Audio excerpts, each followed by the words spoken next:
Hello YouTube, and welcome to episodes 7 and 8 in the Symphogear GX reaction series. Back here again today for some more Symphogear. Housekeeping, same as every video this week. Sorry for the wait, thank you for waiting. Back again here with more Symphogear. The week off was really nice. I want to emphasize that a lot because I want to tell you guys to take breaks when you can, because it is important to take breaks and come back refreshed and approach things with a different point of view. So yeah, little life tip to start the day. Take breaks. It's good. The other biggest bit of housekeeping, and I don't know when I'm doing this, but I think I've zeroed in on some shows for the poll. A poll video will be out shortly. There'll be a few days to vote on it this time. So the thing with the poll last time is that everybody just voted within 3 or 4 days anyway, so I don't know why I need to open it for 7. I think all that does is open it potentially to more mischief and that kind of thing, which I never want. So yeah. Well, you'll be seeing a video for that shortly, whenever that may be. I think there'll be some Symphogear community favorites on there too, just a little tease. Either way, 2 episodes today, which is very good, but 2 weeks ago we had a video as well, so there'll be comments on said video, and I'll go through them right now. So first comment here by Bamps, and it's a nice long one, which is always good. So with the Stroganoff trio, outside of Itaba, who is the only one that I know by name, their names aren't brought up in the show. That's why I don't know them. That's a good reason why I don't know them. Black Gungnir cape. Almost as if Maria is no longer hiding her true self, so she doesn't need the cape anymore. Also, Paul went out for the cape. Yeah, the cape is cool. I do like her new. It's kind of like Bumblebee vibes with the new suit, I should say. Kind of cool. I like it. It's a bit more mech than as fabulous as it was in the past, but I do like fabulous as well. Tsubasa holding Chris back from running off. This is when she wants to run into the fray and help the. It's the 2 Kohai. Correct me if I'm wrong. And kind of holding her back. Different people holding back Chris, fighting, stopping them from doing something that is potentially dangerous. They're just nice touching scenes. I like these scenes in Symphogear. They seemingly nail them. Please, Serena, give them a miracle is something that that Maria says, correct me if I'm wrong, and then Hibiki walks straight in. It is unapologetic is the word, yes. But we like it for that. That's what Symphogear is all about. Just do it. Just do the stupid shit. Who cares? There's some nice personal stuff here from Bamps and cooking and making food for others and that caring feeling. So this is seen in a number of scenes in the show. There's lots of cooking in Symphogear, which is fun too. Lots of stroganoff. But the specific one we narrow in on here is Carol's father's cooking and how it isn't very good because he just does the scientific method for it, where potentially the mother, who is now out of the equation, maybe put a little bit more love into the food. I enjoy that. Also, likewise, Shirabe does a lot of the cooking for the FIS girls in G, hence the apron and that whole cooking spin-off thing apparently. But yeah, spreading the love, I like that. Putting a little bit of care into it. So alkanoids are not the same as true noise, hence why soldiers with guns can just kind of shoot them. So that's a little bit of a, they're not an upgrade, they're a side grade. They're better at different things. I kind of like that as well. We don't just completely power scale everybody up completely. There's limits, you know? I don't even remember talking about this, but Carol being perpetually bored, is this Inui? Is this not in Lord of the Rings? Correct me if I'm wrong. Something about elves or something. Anyway, correct me if I'm wrong. Listlessness, dissatisfaction arising from lack of occupation or excitement. So if you're alive for that long, the process of life no longer becomes interesting and everything, you've seen everything, and everything else is mundane, you know? Yeah, I like that as a character choice, and it's always satisfying when it's cut through and they show a bit of emotion, because it means what's actually happening is very important. Agatellam. We're gonna go with that. This was was this the relic? Am I wrong? The relic the Carol was using. Oh yeah, there was the whole part with Genjiro related to Tsubasa, which I forgot. I went back through my notes that I keep a notepad file on certain stuff, and yeah, I did say that in the past. But it's a long show. Give me the benefit of the doubt. Either way, the most important part of that scene isn't their relation; it's the relation to this new character who is seemingly bad. We don't like this guy, or at least Tsubasa's interpretation of it. Spyglasses make their return, very true. I love the yo-yos with Shirabe's everything. Yo-yos are just cool, so shout out yo-yos. And yeah, there was a load of new songs for that fight scene, which were great. I actually really enjoyed the songs, particularly if I had to pick one, the kind of trio song at the end. Yeah, Radiant Force with dubstep. I like the dubstep. I thought it was kind of funny. Oh, we have a new commenter this week. This is nice. I'm going to call this Frowny Face. I don't really know what else to call it. Hello, Frowny Face. Almost caught up to where you are. It's always nice to see someone enjoy this unique show. In my opinion, it would be great if you watch 3 concerts once you're done with everything else. They're very enjoyable. Yeah, I think once I'm craving more Symphogear at the very end, I think I can go back and do the concerts. That actually sounds like a good compromise. Whether it be in a video format or potentially even a live format, I've been playing around with in my head, so we'll see. And I guess this is the most concrete thing that I like out of this. I would watch it if you did it. So that's a good guarantee. I like this. I don't know. Doing videos and not many people seeing them kind of sucks. So there's kind of guarantees of fun. Vitaly Kuzmin's back again. Couple more comments here. Lots of timestamps. Lots of good jokes, that kind of thing. And this was the one I wanted to zero in on at the end. So I'm like, is she dead? Is she not dead? What happened? Because she lost this fight, Hibiki literally beats Carol plus burns away her entire memories. So, or a lot of her memories, right? So at this point, she doesn't even know why or what she's fighting for. Suicide is radical, but also a logical conclusion for Carol here, considering why else would I be alive? Again, memories are everything. You know what I mean? It's connection. It's human connection. I'm burning away that. What else am I left with? I'm gonna die. Adios. That kind of vibe. I like that. So yes, Carol actually killed herself here. We'll see what this manifests in. I don't think she's gone forever. But we're going to see how that happens. There's going to be circumstances involved, and I think they might be cool. We'll see. Bam's in again with some more stuff for episode 6. I'm thinking the first comment maybe pertain to episode 5. Yes, again, Symphogear and subtext, they are not a good mix. So, yeah, there is still hope, holding Gungnir. Again, we love this. This is what Symphogear does well and what separates it from the other stuff I'm watching on the channel. It's very fun. It's a little bit pulpy. I enjoy it. Oh, apparently the relic for the harp is called Dur da Blah. Dur da Blah? So yeah, and there were wiki links in Discord. Maybe I'll read those quickly. Hang on. Yeah, because Symphogear expects you to basically do your own research. It's one of them. So I just had a little read there. Yeah, pretty cool. Mythical, logical relics from other areas of the world are fun to read about. I like that. Kanade being cut up. I liked this as well. Bit of imagery. I am a human sword. I cut everything that I get close to. That's kind of what this dream sequence is trying to say. So we see kind of like a... She's made of paper, you know what I mean? It's not like actual flesh being cut. It's very trippy. I like it. And yeah, Tsubasa reaching out. I don't have the context to say something like this, to say it's peak. But yeah, it was very cool. More than anything, I kind of like the production of it. I like the reds and the blues conflicting in that particular frame, as well as like the intense look on Tsubasa's face. And yeah, it's less of I'm going to help someone else. I'm doing it for my own benefit as well. I think that's very cool. I like that thematically. Yes, Carol most certainly did just quit. You can't handhold me. Yeah, Hibiki does love a good handhold. Apparently I need to go to 18 minutes and 3 seconds in episode 6. I'm going to do that shortly.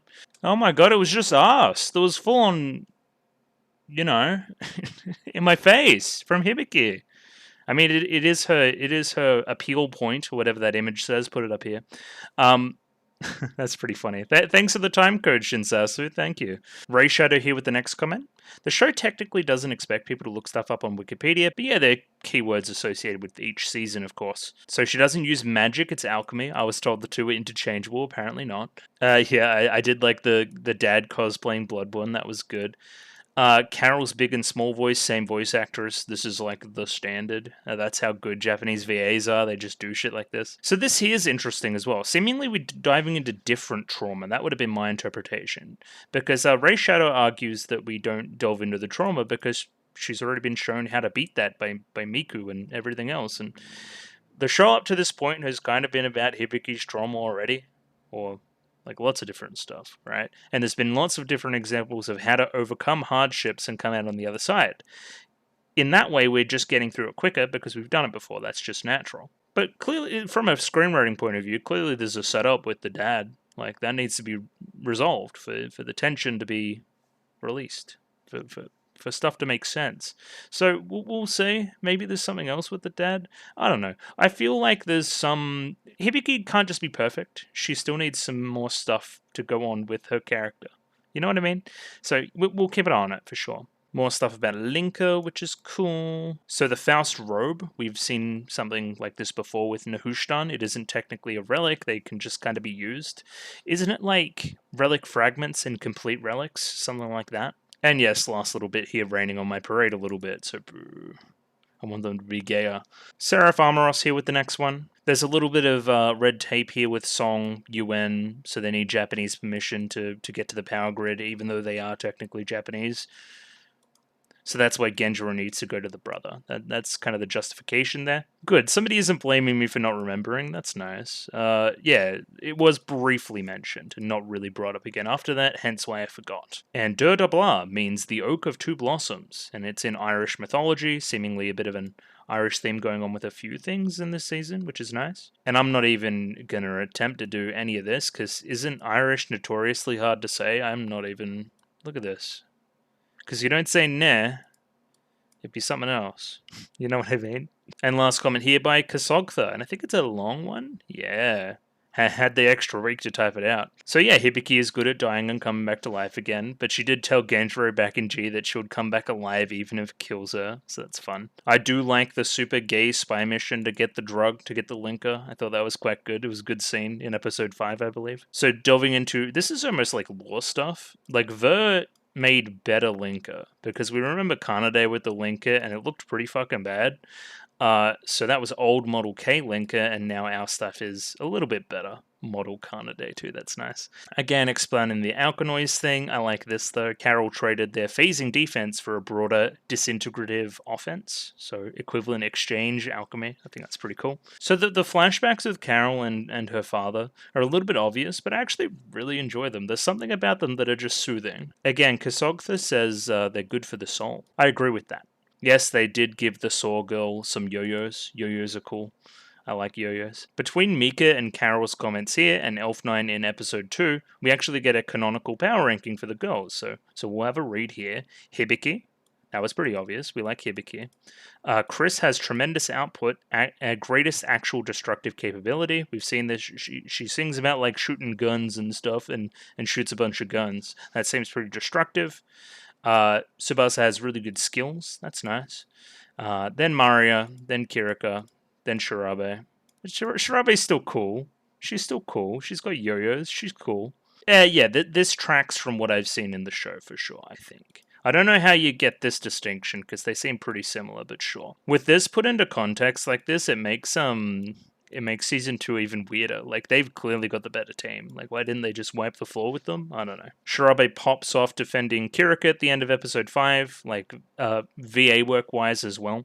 I think that was actually Kirika for Shirabe, the VA work. But, like, the fighting was nice too, I'll say that. So the pendant is apparently the only gear change design. I didn't really talk about this, but yeah, there's, like, weird stuff around the pendant. I think it looks kind of cool. It's, like, advancing, you know? And yeah, Bayonet Charge, that was the song, kind of the end of that episode that went into the start of the next one from memory. Yeah, very cool song. Back and forth, Chris Tsubasa song, high energy. Again, shouting at his Bloodborne cosplay, which I do like. Oh yeah, and again, something I failed to mention earlier. Hibiki does have experience with the Berserk stuff, so of course she's going to be better at it. That would make sense as well. And Dine's Leaf lived up to its lore at least. Once drawn, life was lost before it was sheathed again. So we'll keep an eye on that if that stays the same. Oh yeah, the small Tsubasa in the dream, and then the dad was mean to her. And we didn't like that. That made the dad seem like a bad guy. Which I think he might be. And again, shouting at the transition with Tsubasa grabbing the arm and the Chris and the everything. And then, yeah, dubstep mode, black spiky designs, and Radiant Force really hits as a song. So, yeah, shoutouts to Symphogear, shoutouts to episode 6. Ready to move on to episode 7 now. But before that, just a little state of play, getting us back up to speed. I think I've done a lot of this in what I was talking about before. But over the past couple of episodes, it's basically been one battle. There's a little bit before in episode 5, but essentially it started with Kirika Shirabe. Wait, no, it started even before that. So they're going to put the plan into action, our kind of auto-scorer team, right? They're attacking various locations with noise. All of our heroes can't really do anything except for Kirika and Shirabe, who steal some Linker and then go get fighting. And they beat all the Alkanoids. That's all well and good. Then Mika shows up, and then Mika kicks their ass, kinda. And that's bad. And then they take, like, Super Linker, and then Mika still kicks their ass, and that's bad. And then Chris and Tsubasa show up, and they, like, kind of pogged out of control. I remember their relics are automatically kind of better as well. So we've got better Chris and Tsubasa fighting Mika. Mika withdraws. Carol steps up. Carol transforms, beats Chris and Tsubasa. And then Hibiki needs to show up, and then they kind of like triple team Carol. You know what I mean? Like that's like the scaling nature of the battle, which I really enjoyed. Kind of raising the stakes, new people getting involved, just kind of elevating intention. It reminded me almost shonen-esque. You know how you get your big like battle arcs in shonens where people just keep showing up out of the blue to keep battling, right? And demonstrating how strong they are versus other characters. I think it's kind of like that. I enjoyed it. And yeah, more importantly, we're introducing Berserk mode, Dark mode, Symphogears, whatever we want to call them. Either way, we see it as kind of a metaphor for trauma. That's what I'm seeing it as anyway. What doesn't kill you makes you stronger, focusing on the dark parts of your life and then coming out and being stronger physically because of it, right? We have Chris and Tsubasa struggle with this, but in the end pull each other out of it, which is nice. It was a great scene we've highlighted before. And then Hibiki rides in on a giant missile and assists, kind of channeling their power again, bringing them together, giving them a bit of a pep talk, for lack of a better term, helping them out of a jam, and then beating Carol's ass, basically. Carol, who's now like an adult, by the way, which is a weird thing. Either way, Hibiki offers the olive branch, as you do, goes in for the handhold, and Carol literally kills herself to stop it from happening, so no hand-holding anytime soon. And according to the comments, Carol is actually dead. We'll see how this manifests. And just a few predictions finishing off this segment. Pacing-wise, I think it's time for a bit of a reset, so we're going to, debrief, talk about what's happened a little bit, maybe a small time skip. If you're going to have a goofier scene, this is where you'd put it. I'm thinking something a la Shopping with Tsubasa in Season 1. You would do something like that here. So maybe. I don't know. I hope so. I like goofy stuff. In contrast to this, we've also just got evidence, the last thing we saw in episode 6, where the auto scorer is gearing up for whatever the next stage of the plan is, whatever the plan may be. So maybe we just jump straight into that. Maybe it's no foot off the gas. We're going to keep going. We've also got Hibiki's daddy issues that we need to have a look at. We've also got Tsubasa's daddy issues that we need to have a look at. We've also got Carol's daddy issues that should be continued in some form because there's no closure there yet. So whatever form they take, we'll see. There's going to be intrigue with Maria, kind of that stuff, apparently, that, oh my god, what's her name? This is why you can't take a week off. The green-haired one, the river dancers and the wind and the tornadoes. Farah. Farah, is interested in Maria for some reason. We're keeping an eye on that. And will there be more Maria Tsubasa stuff? We can only hope so, because I thought it was cute. Either way, jumping into the episodes now, just some quick shill stuff. If you like the video, consider liking the video. If you like the video and you want to see more, consider subscribing to the channel. Comment below anything you thought about the episode, anything I could do to improve my presentation, comment below. I'm doing follow for follow on Twitter, so follow me on Twitter if you'd like me to follow you back. And the Discord, join the Discord, vote in poll on the Discord, talk about Symphogear on the Discord, all sorts of stuff on the Discord. And yeah, jumping into episode 7 of Symphogear GX right now. Rightio, got episode 7 of GX up here ready to go. Let me pop that up on screen there. 23 minutes and 40 seconds on this one, so sync up accordingly. As always, picture-in-picture version in the description below, and using the D-Truck subs. And yeah, just gonna give it a 3, 2, 1. Rightio? 3, 2, 1, go. Don't panic. I remember.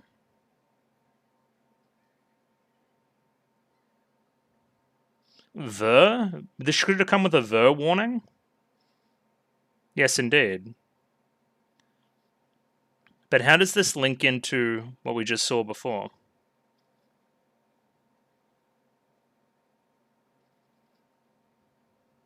You want to be strong. Oh, beach episode? Question mark? Beach episode indeed. With the sunnies too? Alright, cool. I got a little bit of a crackle in my headphones, but it should be fine. I hope it doesn't mean I'm stuffing up the audio in some way. That would be bad. But the episode's playing, I'm not really... It's not that distracting. We're just going to rock with it. Oh, and it just went away. Awesome. Okay, good. I don't know what that was.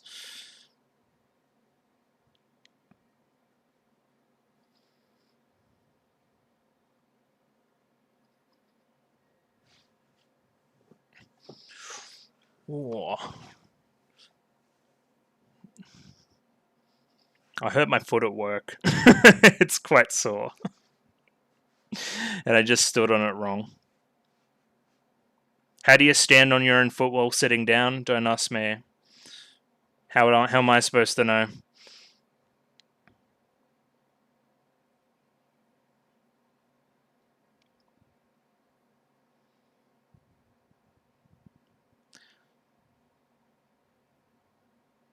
Yeah, Mario with a Nahushtan or some other kind of whip.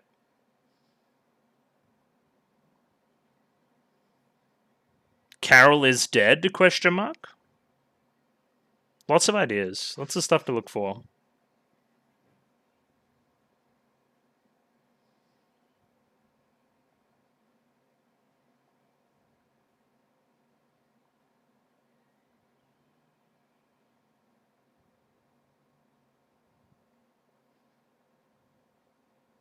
Okay, the girls are back. That's good.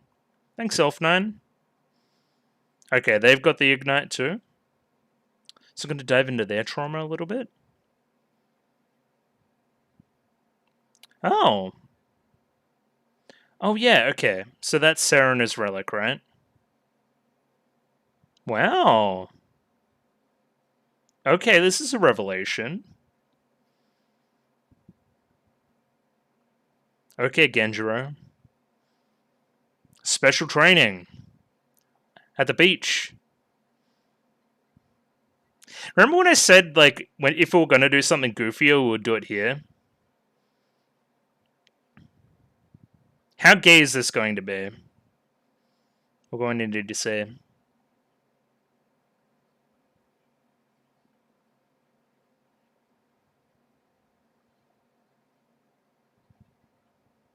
Special training, huh? Okay. The Death Star?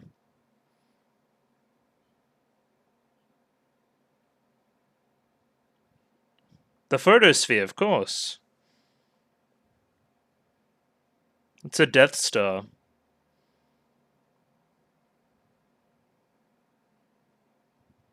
Okay, what is a photosphere?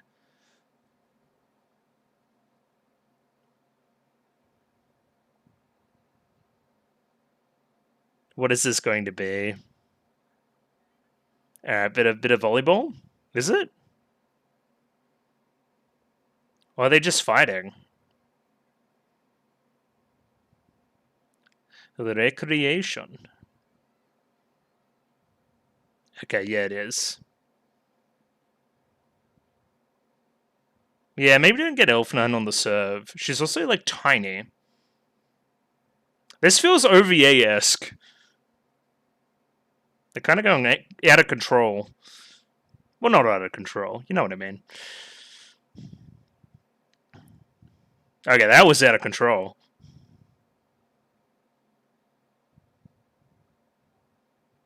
Yeah, serving isn't that hard in volleyball, honestly.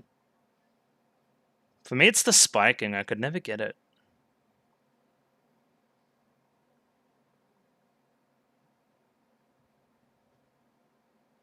Oh, Jesus Christ. Okay, alright, we're going there. Cool. Oh, good timing then. Yeah. You're always hungry. We can find some food.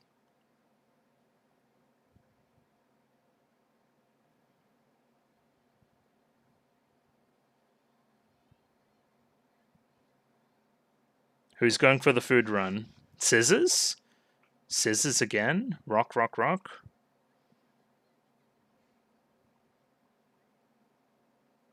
I thought it was a cool scissors.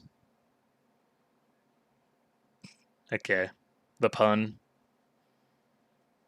Okay, Mom. I'm gonna buy fish and chips. Okay, you two. Yeah, that's what I just said. You're copying me.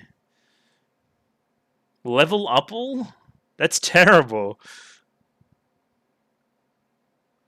Ah, it's the beach. You meant to buy, like, junk food. You're on holiday. This is what I did on holiday, by the way. Oh, the typhoon, huh? That's not a typhoon. No. Okay.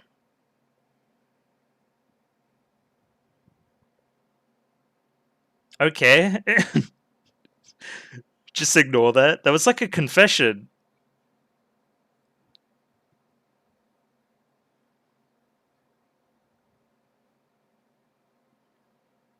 Okay. Sup? There's some kind of gremlin girl here. She was just probably just watching.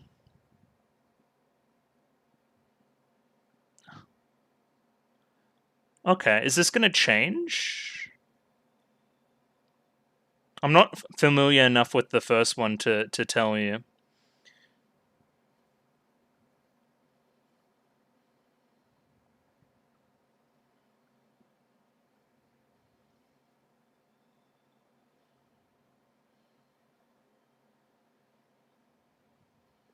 Yeah, this is different, right?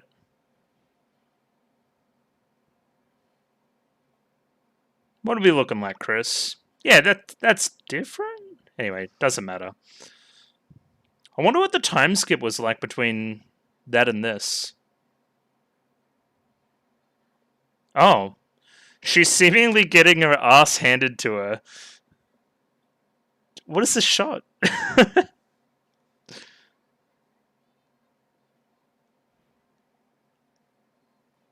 Who knows?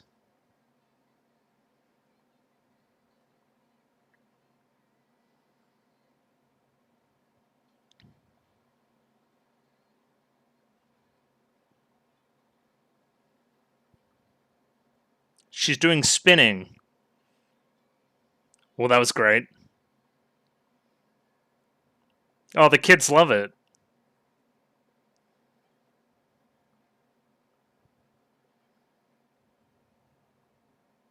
Oh, hello, international pop star.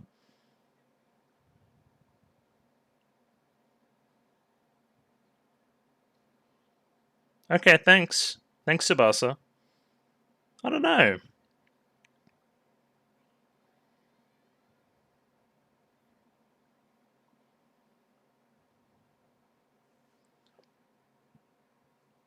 They were interested in Mario, for sure.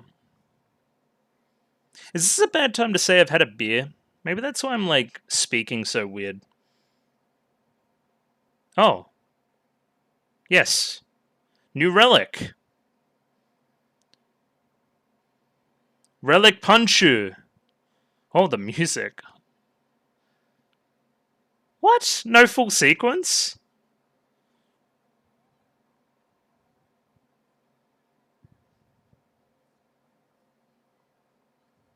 Yeah, okay, that seems like what Serena was wearing. Or at least similar color scheme wise.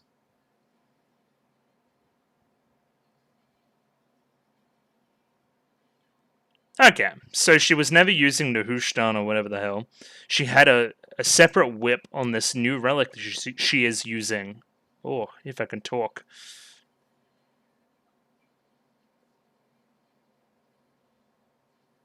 Well, look at these noise, too.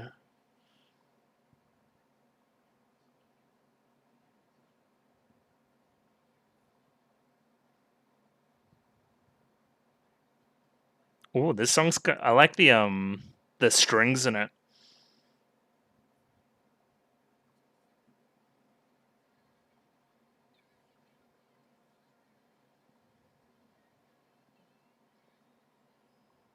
Empress Rebellion. I feel like you're acting. Teleports behind you. That's like an ice slap. We'll have a good slap in this show, they do. Oh.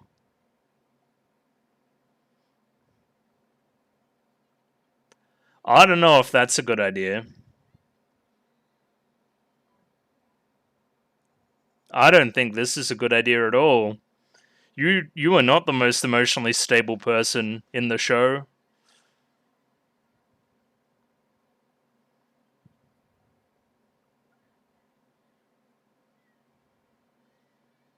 And if she does actually transform here, what was the whole part about somebody dying each time it's unsheathed? Yeah, she didn't go. It didn't go okay. No, she didn't win. She didn't win against the trauma, and we didn't even get to see it. Yeah, she did.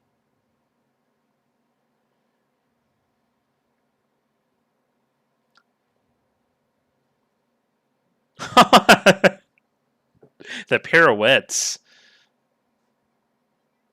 She is not even breaking a sweat this fight. Oh my god. And Gary isn't even that strong.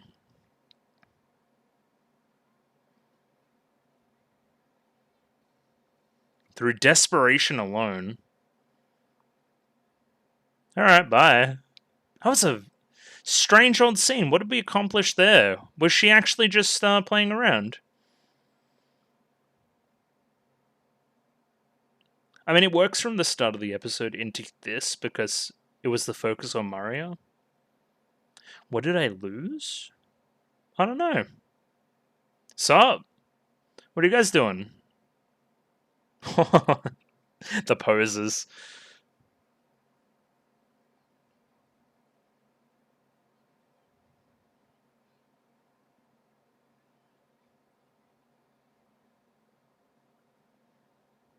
Oh, you just wanted to break a relic? Okay.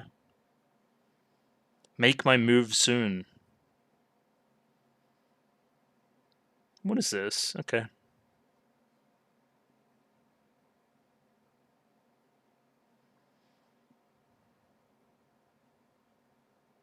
I don't know. It's unclear. They're kind of just doing whatever they want.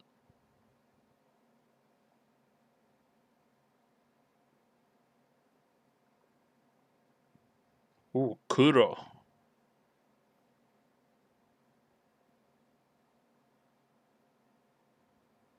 Oh, the bandage. She's fucking Solid Snake.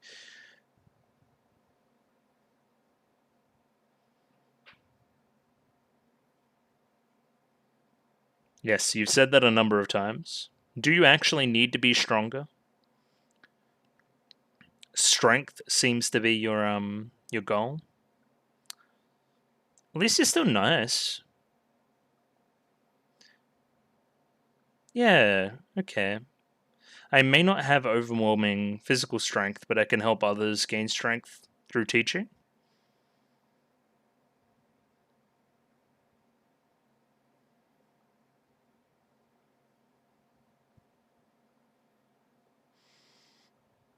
I don't know.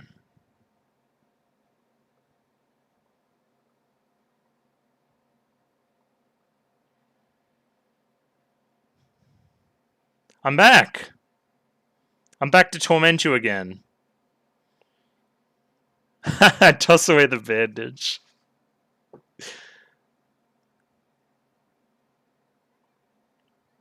Okay. Oh, and this is where we get it? Okay.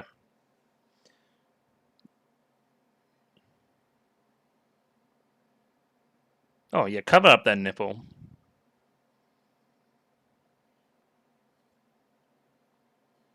Yes, heals.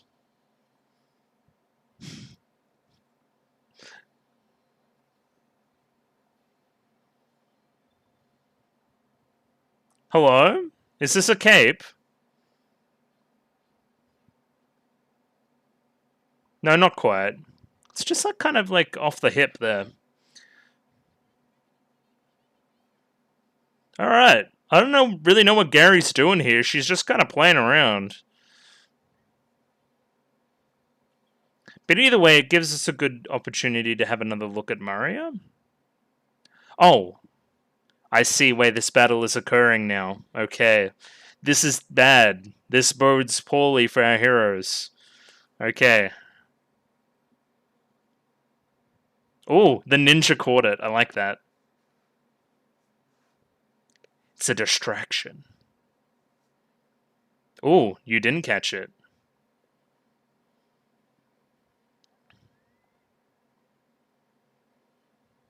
Just on the instrumental this time, is it? I still really like those strings.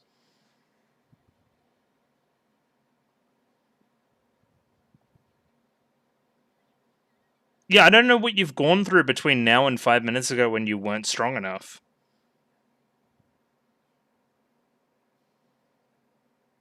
She just flexed.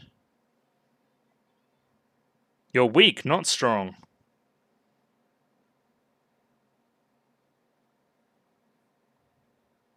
Yeah, a little bit. Dunno.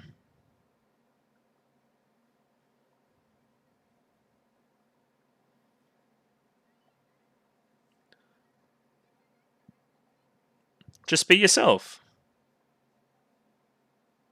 Oh. Okay, yep, right. I completely ignored that line. Be myself. Oh, you're accepting your own weakness?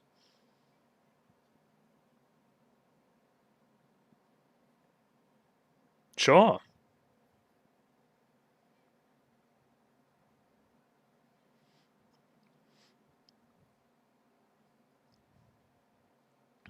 Yeah, Shannon's Elf 9. Elf 9.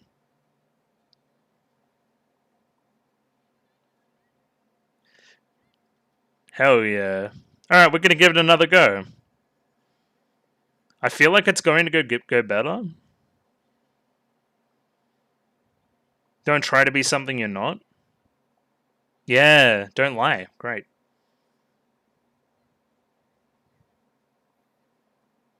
It's a true accepting of oneself. Away from all the facades. She's going to be okay, the music's telling me. It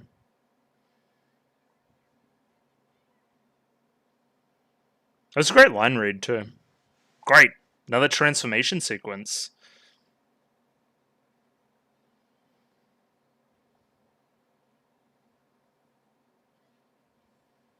Is she like a freaking ninja? Oh, it's a little bit, like symphonic metal. Okay.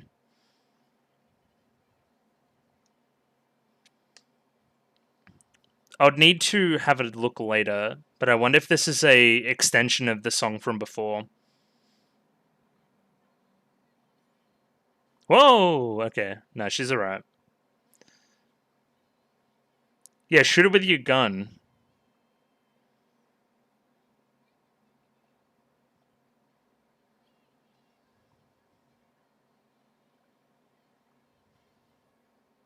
Alright, it's less metal and just a little more heavy with the drums.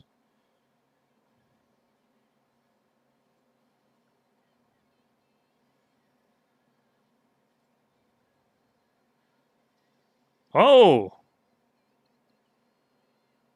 I was going to be the first?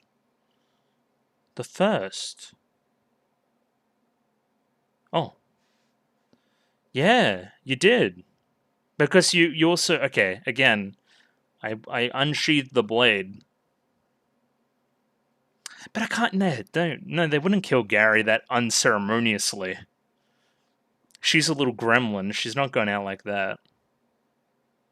Alright, what did you get? And what would that be? Do you want to tell me? Ah! Chip! Oh no! Whatever's on Chip.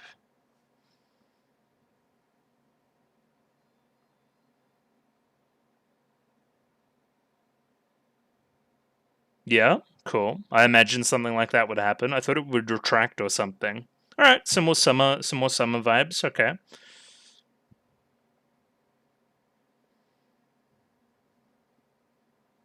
Oh, she did more than cheer up.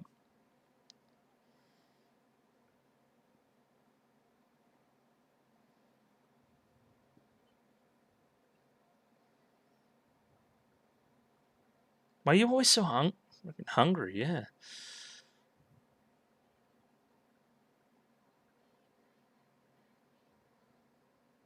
Who lost?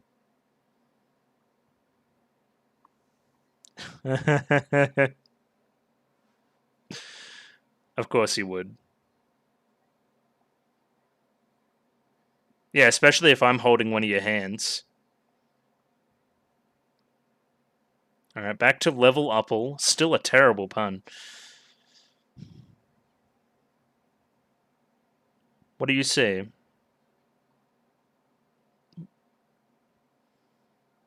What?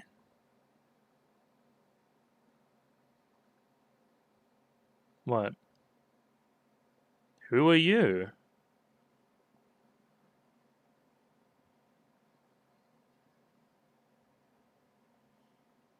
Oh, what? Whoa!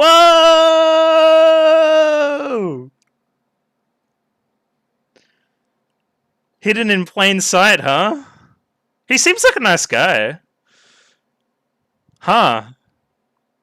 Okay, whew, out of nowhere. Sure. It's like, oh, you used to play with my daughter. Oh, I wonder who that is. Oh, fuck! That was pretty good.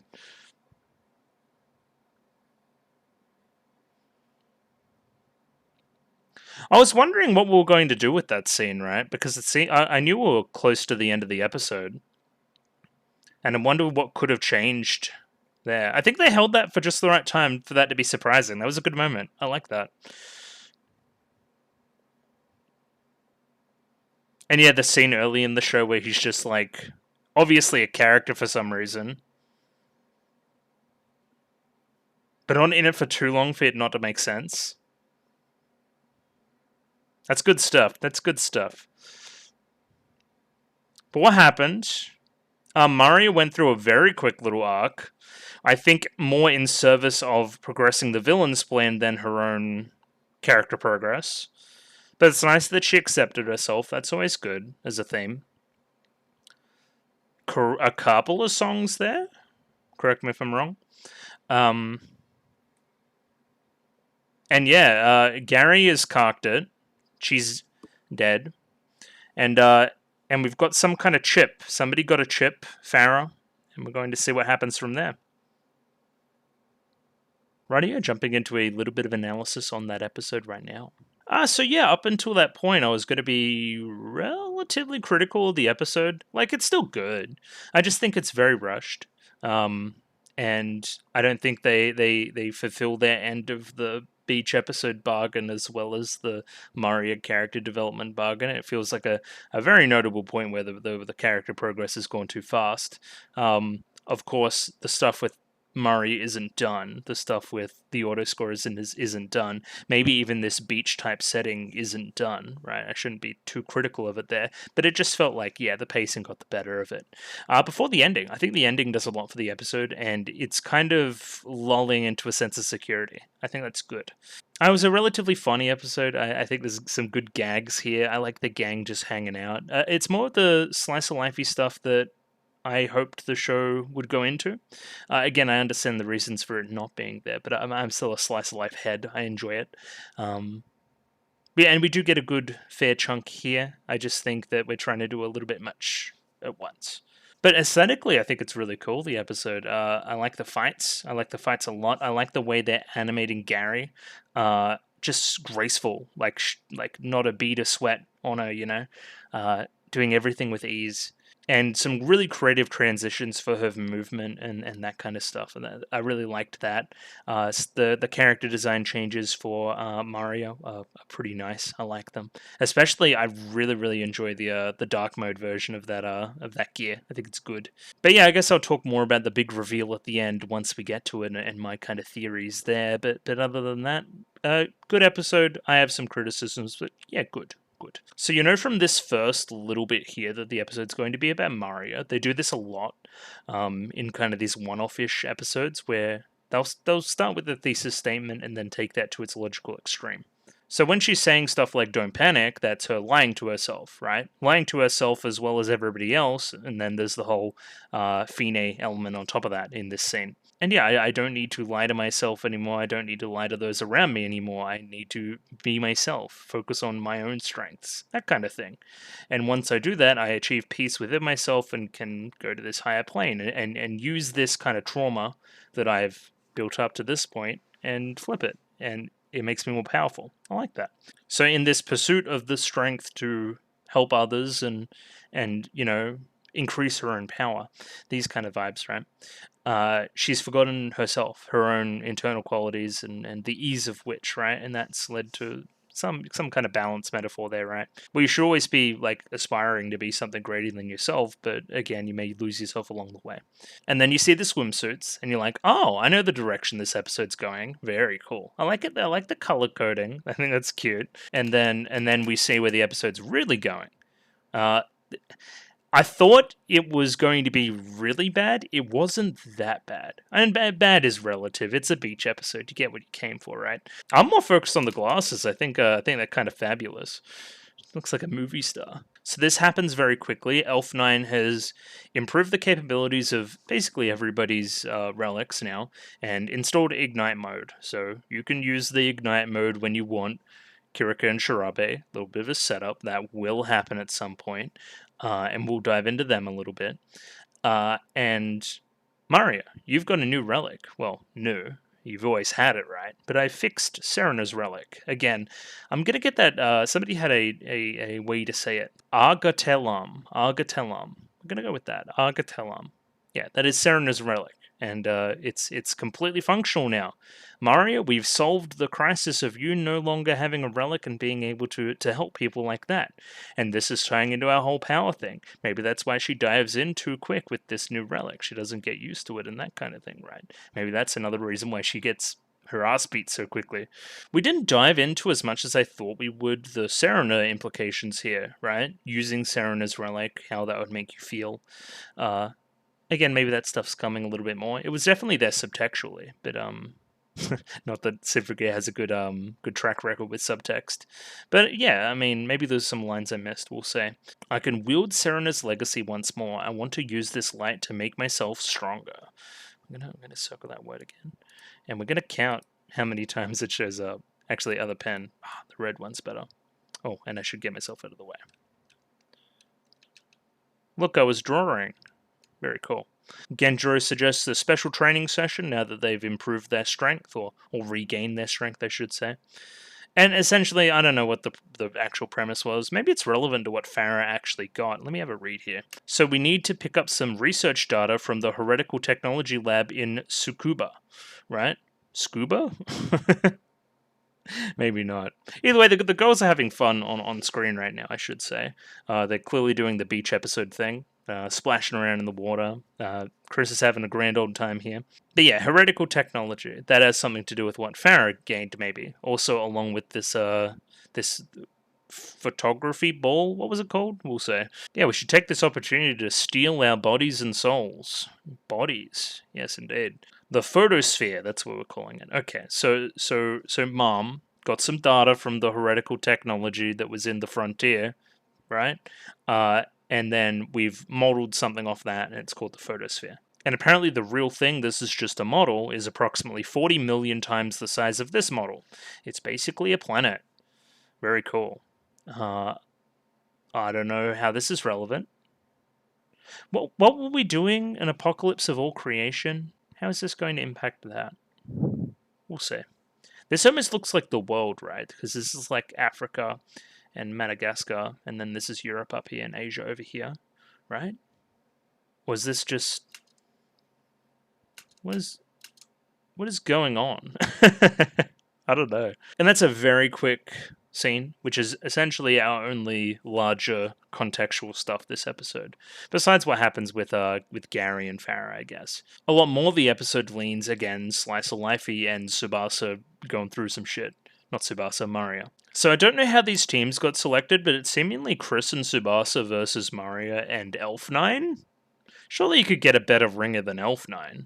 But again, that's half of the kind of story of the episode, is that she's not particularly good at volleyball and needs Maria to teach her, and that in turn teaches Elf9 and teaches Maria and teaches Elf9. You know what I mean? Like, they teach each other stuff about themselves.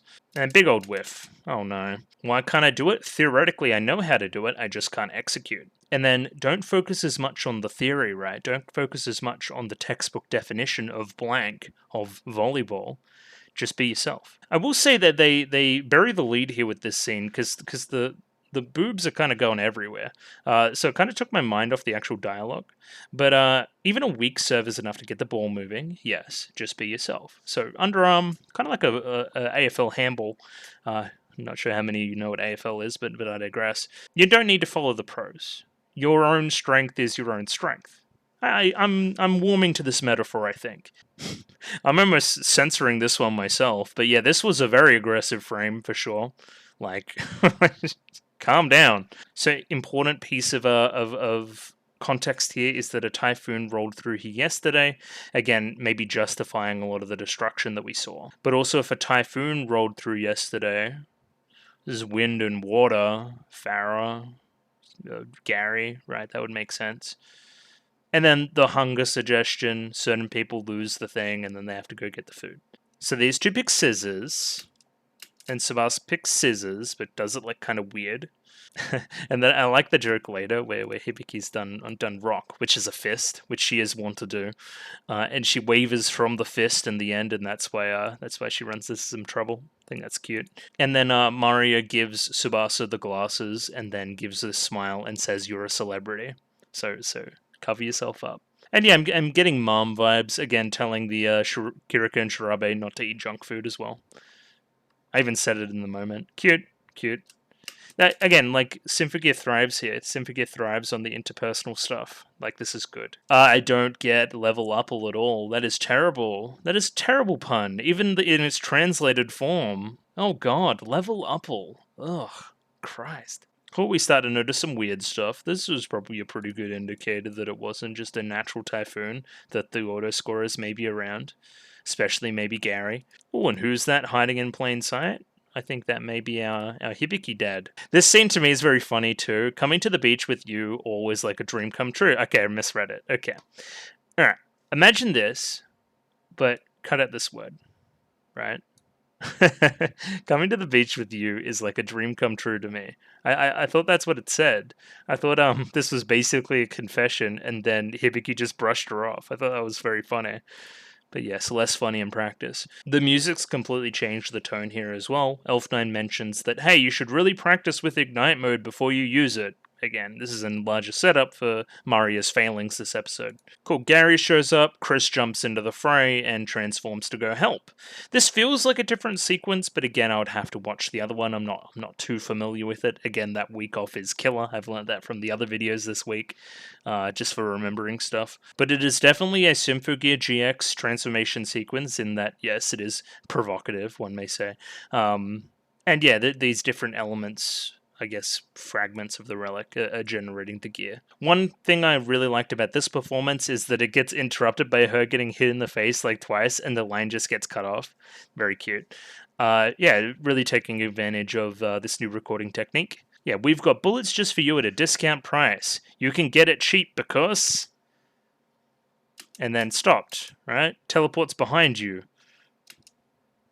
I'm going to kick your ass, but first, punch. Like, the line gets cut off. You'll see very quickly there that Gary noticed Mario running away with the other two. And then, oh, that's my target. That's the one I'm trying to take out. You've got a dumb face and complain all the time. Stop, please, and let me get a good bead on you. Oh, yeah, I've seen this line before. I'm guessing that I've read this before. Okay, we're going to back that in. I do enjoy the song. It is a very short action sequence here with Hibiki and Chris just kind of busting out the moves quickly. Everyone's like shock and awe at the explosives in the air, but Tsubasa knows that Chris at least thinks there's danger, so we gotta go and help. It's dangerous here. Get the children to safety. Give me a break. This wasn't in my job description. I mean, running away from your family wasn't in the job description of being a dad either. So, shirking responsibility. We'll say this is tenuous right now. Obviously, we don't know the full story. What's going on here? What's going off here with the dad? Why is he here as well? This is giving me like Okinawa, right? So he's evidently skipped town. But why? What happened? What happened? I know it has something to do with the way Hibiki was treated, right? Yes, we see that auto scorer Gary has separated Maria and Kirika and Shirabe from the pack and is going in for the kill. She's swooping in like a hawk. Calls her useless user. The opposite of strong. We don't like that.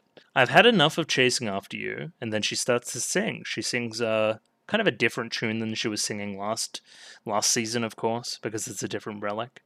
And yeah, she transforms. Yeah, it's white. It isn't black. That's the main difference, right? And then, oh shit, is there something in the suit becoming darker again, and then she feeling more like herself? There's something in that, maybe? That's maybe a stretch. But the suit's cool. I mean, we don't really get the full transformation sequence the first time we see it, which is a choice. I understand why they did it, because this is more like the battle we lose, so putting that transformation sequence there would be kind of lame. I understand why we hold it. It's just, yeah, weird in the moment. And yeah, she's got a silver arm and seemingly also like a sword and a whip. She does lots of stuff now. And of course, a new song to go along with it. We're going to have a read. I just can't seem to find what true strength is. To stand proud, a solemn vow, I still don't know. Yeah, she doesn't. It's evidenced in the episode. I kept asking that smile that fills my memories and the warmth my hands can't forget. You're asking Serena for guidance on what strength actually is. And again, mention hands, Symphogear moment, for sure. Lost, confused, and in pain. The sins I couldn't hide are being drawn out. Yes, you are lost and confused and in pain, as we may see here in a second. This is probably the most literal song to what is happening emotionally that we've seen so far. The rest have been more like a song and less of like a direct account of what I'm going through right now. This is very literal. My true voice without pretense, sing my courage and echoes my resolve. Without pretense. Be yourself? True. This is my holy sword I raise high. It's fine to feel weak, it's alright to cry. It's okay to cry? Listen to It's Okay to Cry by Sophie, that's a good song. But yeah, I think I've dived into the chorus here a little bit, so maybe I'll repeat this one next line as well. It's fine to be weak, it's alright to cry, the song within my heart will never be defeated. Genjiro also says here the Ignite module is a double-edged sword, don't go too far. Maria, again, the setup for what happens later. My fate, my past, my memories, and my something else are all in my hands as I struggle to rise. Oh yeah, and we've got these special moves too that I probably should have been pausing on. Empress Rebellion is the one I see here. We've got a border that has some butterflies, seemingly, and some lilies. Are they lilies? Or am I just projecting? It's cute. It's cutesy. I don't really get the butterflies, though. I get the lilies. She sings, I found my true self, and then the song gets cut off. I will say for the song as well, I said in the moment, the strings are really nice, and that really kind of driving, thumping chorus that I've come to expect from songs like this. I mean, oh my god. The voice actress's name escapes me. But she thrives on this kind of tempo of a song as well. And yeah, kills it. It's good. She is a good singer. It's kind of obvious to say. She gets kind of ice pimp slapped here. I didn't really highlight it during the song itself, but Gary's kind of toying with Maria here. Maria hasn't shown what this true strength is and is just kind of playing with her food. She likes to do that. There's a certain smugness to this that you just have to enjoy, right? This is... Look at this face, the smugness of it. Maria goes to pull out Ignite mode, and yeah. What do you mean? What do you mean you're going to pull out Ignite mode? Oh, this is precious. The smugness of it. Oh, God. I'll kill the weakness in my heart. Essentially, I'll become strong. I won't accept my own weakness. No. I'll kill it. I'll delete it. That'll be fine. That's in direct contrast to what this whole Ignite mode thing should be about, which is accepting weakness, not killing it, and moving forth with that, with the strength I've gained from that experience.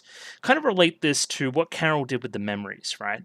I killed my own memories in the process of my fighting, in the process of my own gain in strength, right? she perceived those the same way as that she perceived those memories as weakness and disposable because of it, right? This is never going to work, right? This isn't what Symphogear is about, and this isn't what the season thematically seems to be about either. And yeah, it results in her going full berserk, which is fun. She doesn't really lash out at anybody other than just Gary again. And yeah, she continues just to pirouette around it like it's nothing. This is not true strength. Yeah, that's the most obvious pirouette. Like, she's stunned on her. Oh my god. Like the laid back attitude she has in this fight is awesome. It's very endearing from Gary, I must say. Like, very smug, very almost fourth wally, almost like a Gintama or something like that, right? Yeah, really fun. Did you really think that you could become that strong through desperation alone? You're such a letdown, useless user. No strength. You did the bad. And again, what is this, like the midpoint of the episode? We're gonna come back for you later. This is a setup for later, you know? And yeah, she just pieces out, and we're left to pick up the pieces. Maria, having been beaten up, I guess Gary decides, oh, I mean, that wasn't even that fun. I didn't even get the chance to disintegrate the relic. She kind of just went berserk and then died. I couldn't win, but what did I lose to as well? She lost to herself. It wasn't that Gary beat her. She kind of beat herself at the very start of the confrontation, right? The berserk mode. Not being true to oneself. Letting the darkness take over, not having somebody's hand to pull you out of it. There's lots going on there. I should make my move soon. I won't let you be first. So that was Farah than Gary. And we saw that once Gary died, her banner, I guess, kind of lit up. Are we linking this into the photosphere stuff? Has this got something to do with what Carol's doing? Gary was very hush-hush about the condition of Carol. We'll see. I've got some ideas. So despite seemingly having the upper hand in battle as well, the auto scorers always just run away. And there's something in that too. The battle this time was more a look into Farah getting some data, right? It was meant to be a distraction. I don't think Gary set out that day to go and die, even though she didn't seem that cut up about dying as well.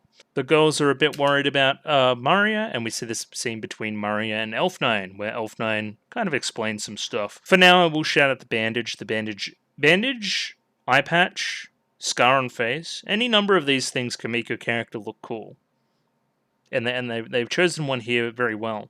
So Elf9 wants to get better at volleyball, and Maria, being a nice young lady, chooses to help Elf9 as well. And this is where Elf9, in the process, also teaches Maria something about herself. So she picks Elf9's mind about what it means to be strong. And I think Elf9 just has the best possible response here. Isn't that something you taught me? So no change needed. You're here. You don't need to change much more than what you're already doing. The focus and lack of self-worth because you think you need to change is what is causing you harm. And change is good. Positive change is good. We should strive for that. But also we should take into consideration what we already have and our own good points and have some self-worth because of that, and not constantly try to attain this thing that is way in the distance, right? And yeah, Elf9 just reminds her of that. And then this is where the pacing gets weird, right? Normally we'd have some more words there or something else happen, but we just jump straight into the next conflict. We can't stop it, Symphogear. We need to keep going at all costs. I'm just saying, like, from the start, from the low point, from the kind of bottom of the arc for the character to the top of the arc of the character is like maybe 6 minutes. Oh, that's cutting it short, maybe. There's a little bit more there.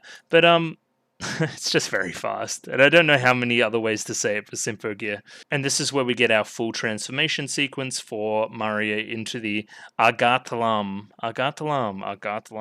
form. She's a bit more modest than Chris. Chris doesn't cover up. She just lets it all hang out.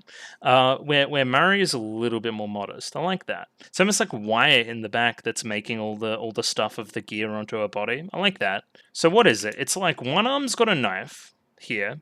She's got like kind of a hip cape thing going one way. Then like one big old arm for punching. One big old silver fist.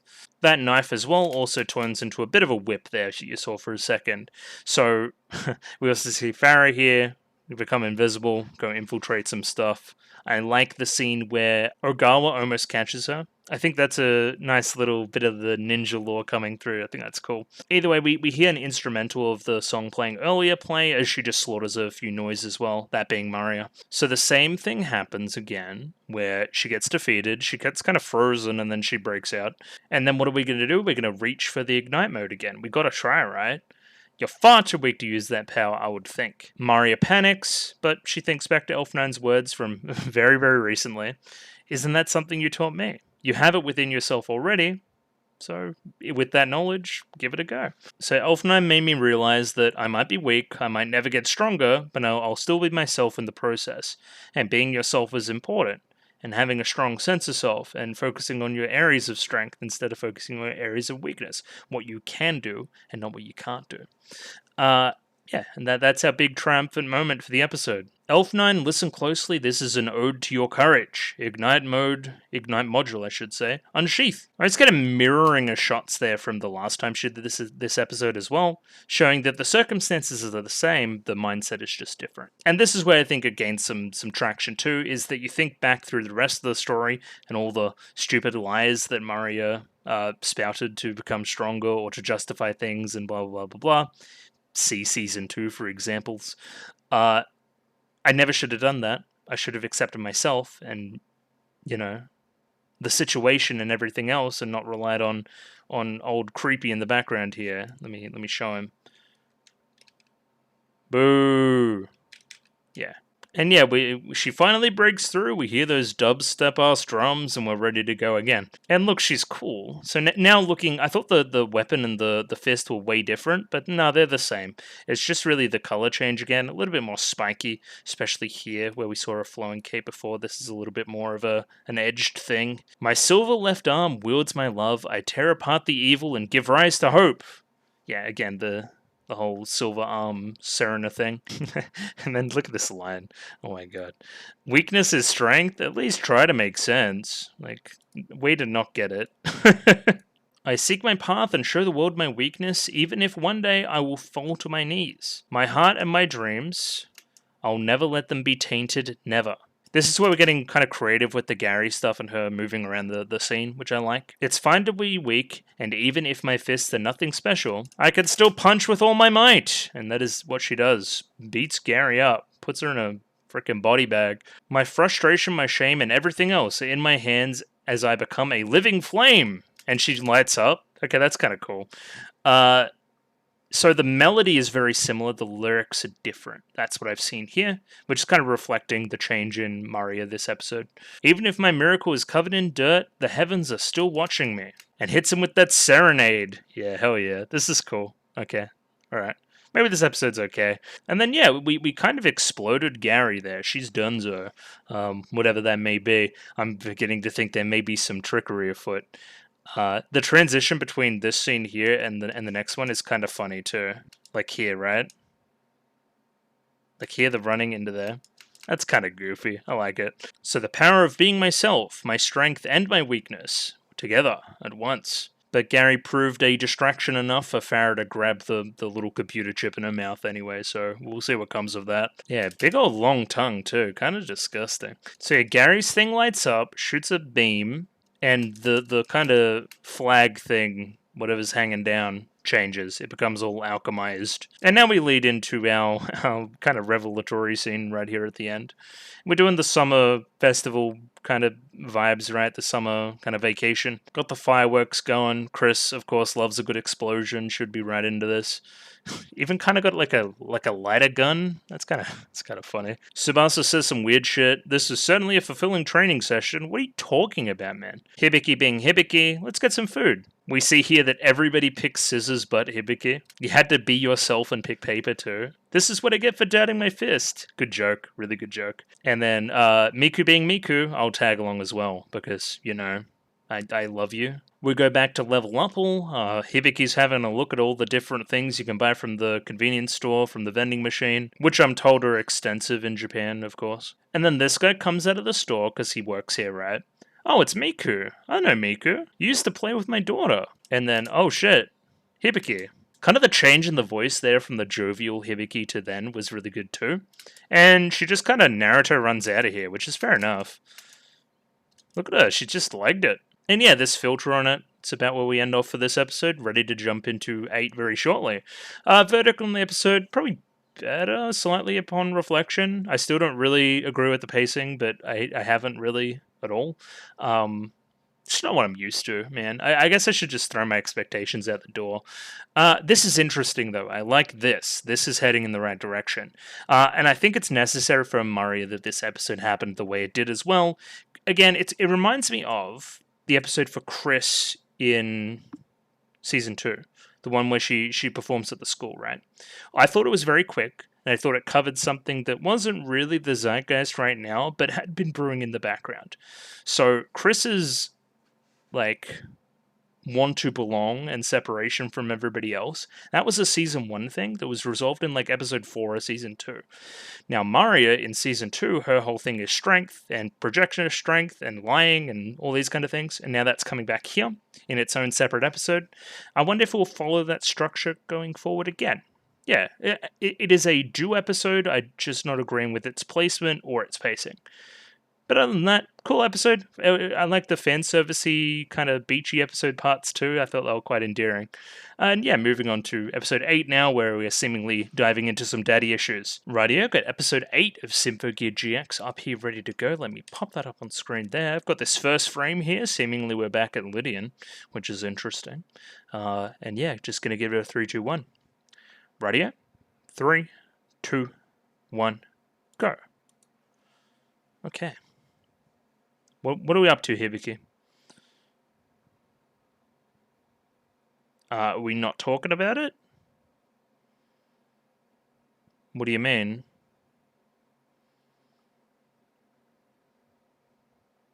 What do you mean? What do you mean?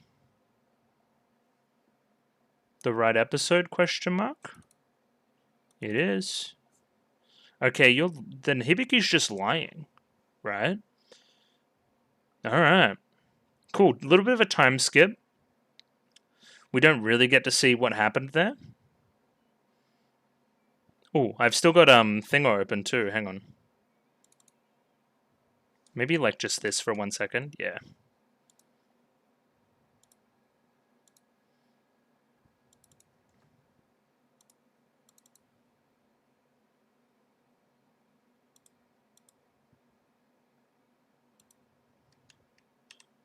Alright, we're back.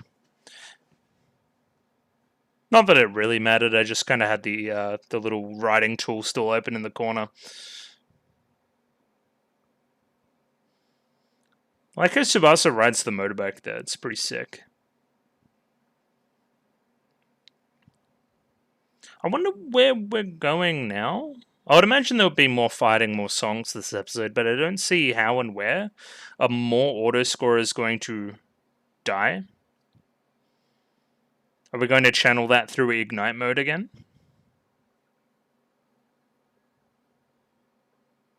And Dainsleif?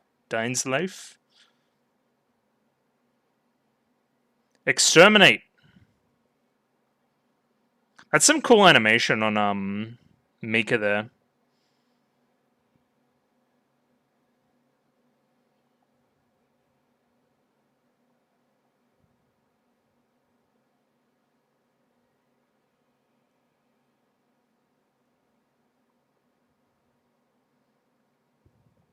The Courage to Face It is the name of this episode here. I didn't grab the name of the last one. Hey, sup?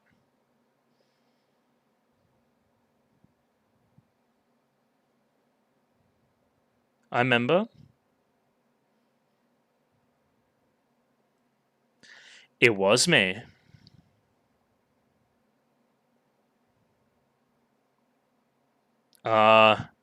You want to get back into my life now that I'm famous? Yeah, you are. Well, you're a fucking piece of shit. No. Fuck off. No. You didn't earn that at all. Yeah, exactly. Let him know. This guy seems like a scumbag.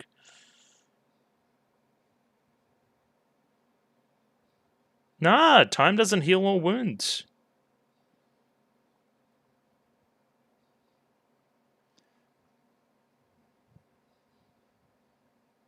Yeah, fuckhead. What?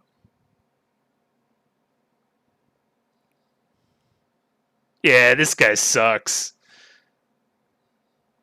I think she's running off to pay.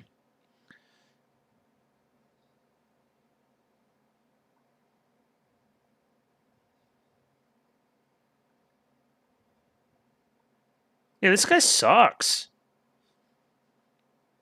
I thought it'd be a little bit more, morally grey than that, but no, he's just an asshole. So far. Okay, yes, the photosphere.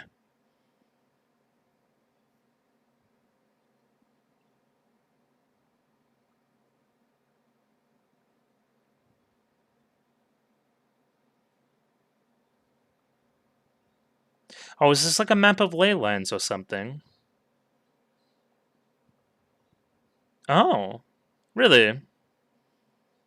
Yeah, okay. That's kind of a weird link to Season 2.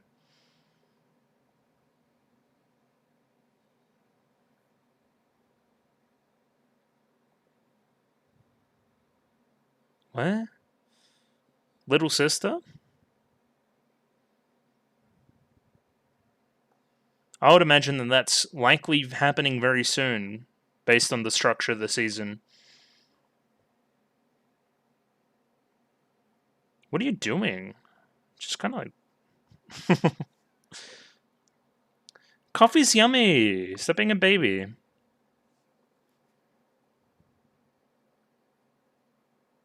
Life is burdening others.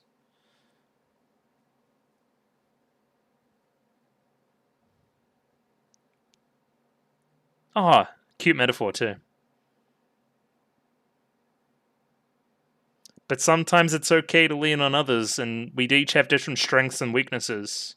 That was cute.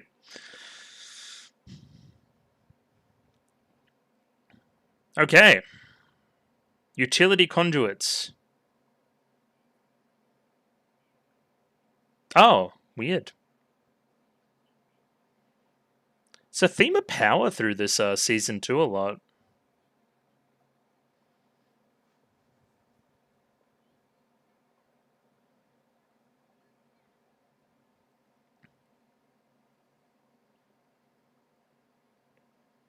Clearly, you're not. Thought she was dabbing. Nah, she's in a lot of emotional peril. She's pretty clearly had a traumatic experience. Yeah. Oh, God. Fuck you guys, I guess.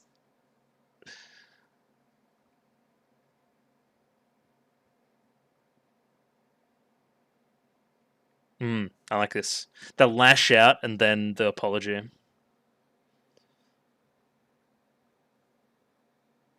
You could have just punched him in the face. I wouldn't have said no. Oh, the voice acting there was incredible, though. It felt so wrong. Alright, where are we going here, Vicky?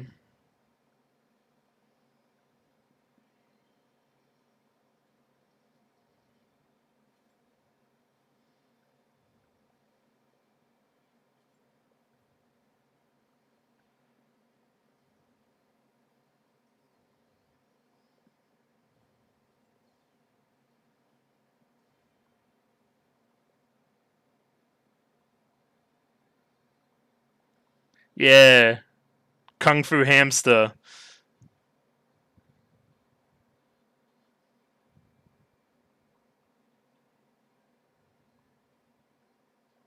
Hello, Mika. What have you done? I'm here to punch. Yeah, no one ever does that.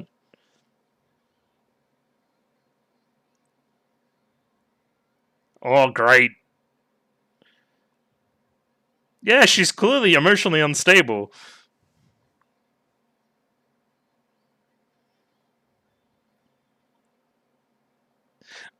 I kind of love Mika. That's fun. Like the cartoon sound effects too. Alright, I guess I should focus on like her emotional background though. It's all his fault. No, I mean people suck. You can't do that either. Oh god. Got shot with a shotgun in the chest.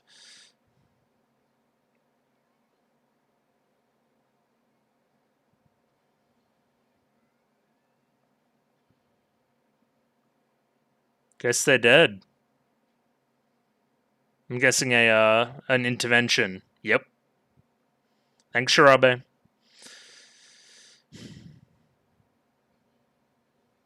Well, can't hold back forever though. You may need help, Dark Magician Girl.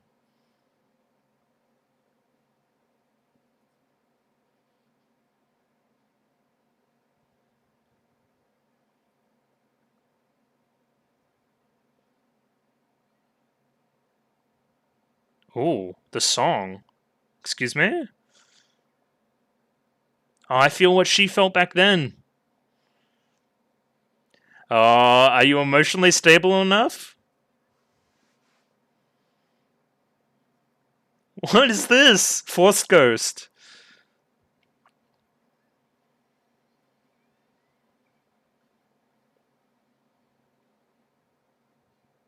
Bye. Farrah's like, it's time to go. We need to, like, go. That's funny. Alright, cool. So this is, like, kind of similar structure to last episode, potentially. Where this is our midpoint. Almost. Righto. There is.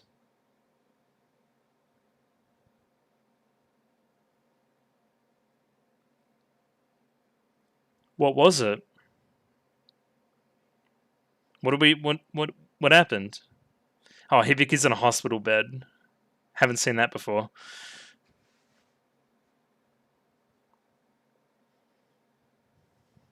Thanks, Elf9. Alright. Wow. Look at this too.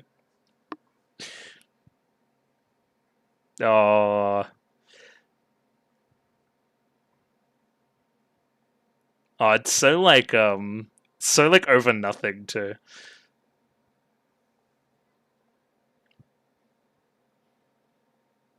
But I really want to do that for the plot. It's cute though. They want to forgive each other. Oh, she looks so much taller here. I guess they're sitting down.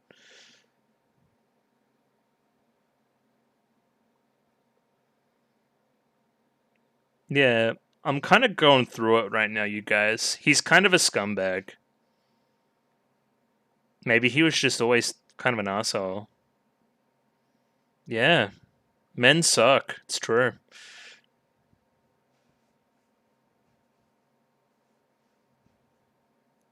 Yeah. Cut him off. Never see this bloke again. Oh, to go off and have a chat. Is that what the first scene in the episode's about?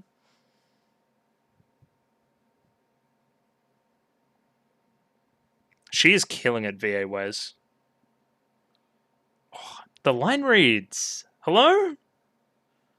Such emotion in it, you know? You'd never see that. Not every day. Well, now we're alone again. Oh, I guess we're arguing.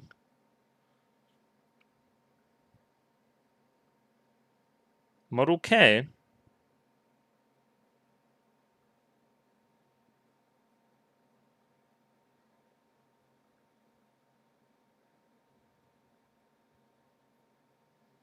Okay, so you use the gun in an important scenario. I don't know, just put an arm around her. You would be really bad at this. I have my own daddy issues. Oh, and the face on Mario there. Oh, power. Ah, it's all starting to make sense.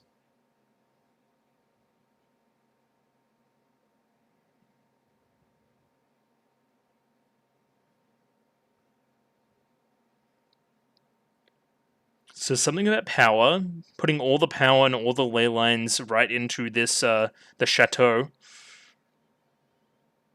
Alright, I'm checking it out. Better be cool.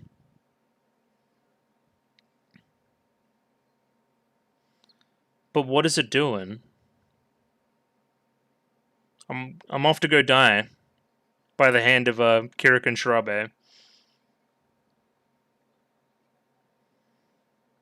Okay.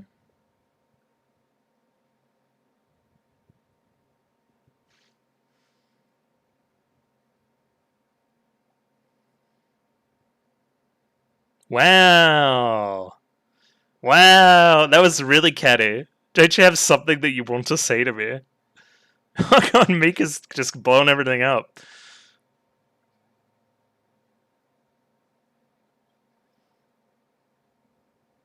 Yeah, Mika's clearly getting a bit of a kick out of this, being evil. Oh god, she most certainly is. Take off the bandages. Take off the gauze.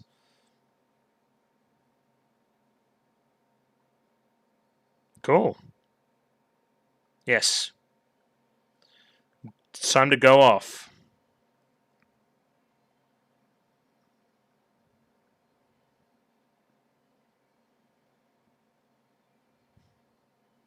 It's got dumb legs. Whoa. She's sore on the shoulders today, too. Probably sitting in the chair isn't helping as well, if I'm honest. She's probably have a stretch or something. Yeah, she's still got the yo-yo tech going. Alright, we've heard this song. Defo. But we'll have to watch for the Ignite version here in a sec.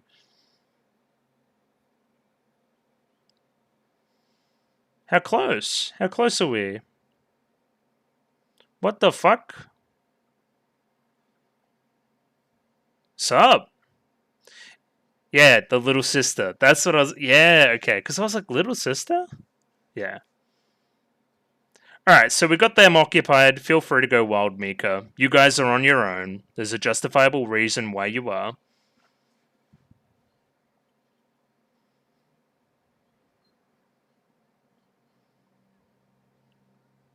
This is also mirroring that battle in episode 5, where they were fighting against Mika and weren't strong enough. It's good progress from there. Kill Juliet.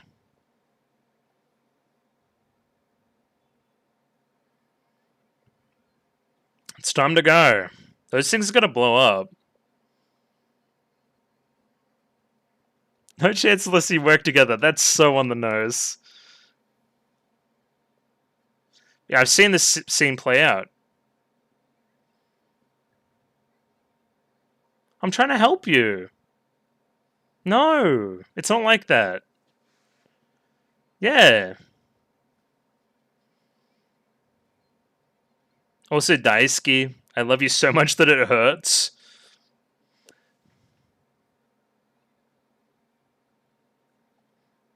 Yeah, I thought about how much I loved you.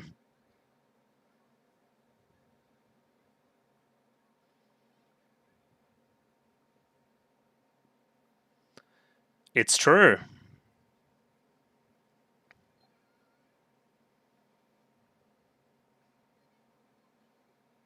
Alright, her animation's kind of really cool. Alright, and we're channeling Mum here.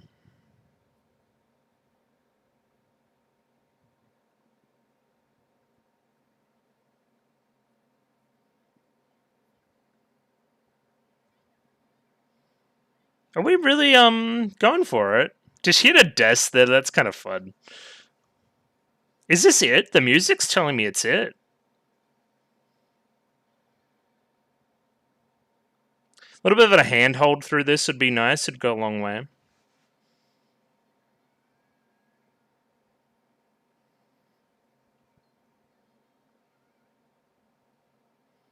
Oh shit! Bro, she was like charging.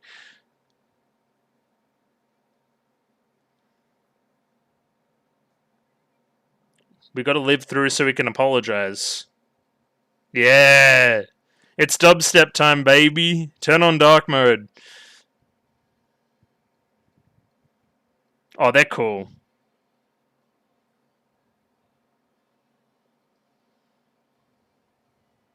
Oh, her costume changed too. Oh my god, she's cool. The hair.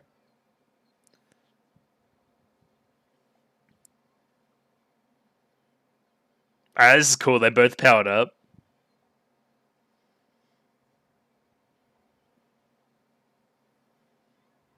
This song here feels familiar again, but I'll reread it because it may have some different lyrics, like we saw last episode.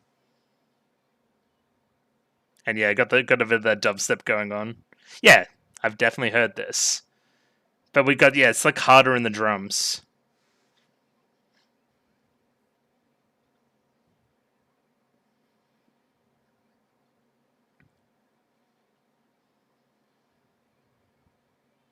Well, the audio is kind of cool. Alright, we got her trapped. Oh god, she put her in the murderous wheel. Yeah, she's kind of happy about it though, right? We're keeping an eye on it. We're keeping an eye on it.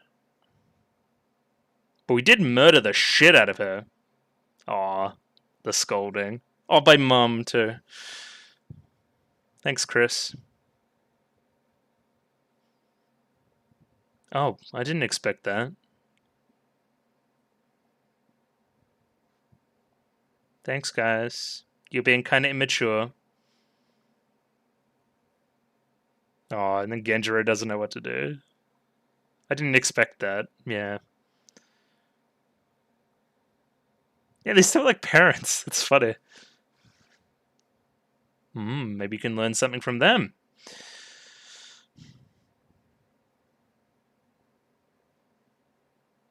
More than strength again? Gotta stop being so selfish. Kind of? Means a lot of things.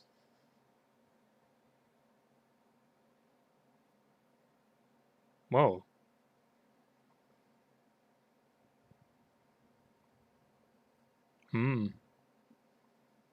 Maybe you should.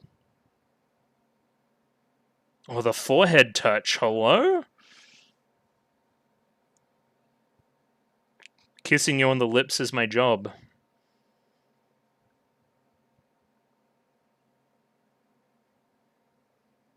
Yeah. I agree. But yeah, I also agree.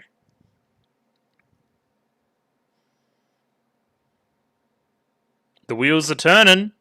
The ley lines, the power, the carol. Oh, I'm back, bitch.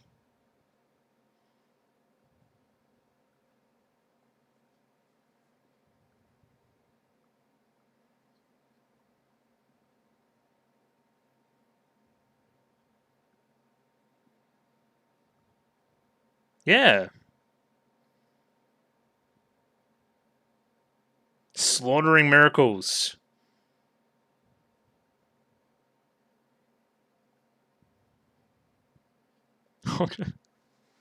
I'm gonna slaughter Hibiki. Whoa.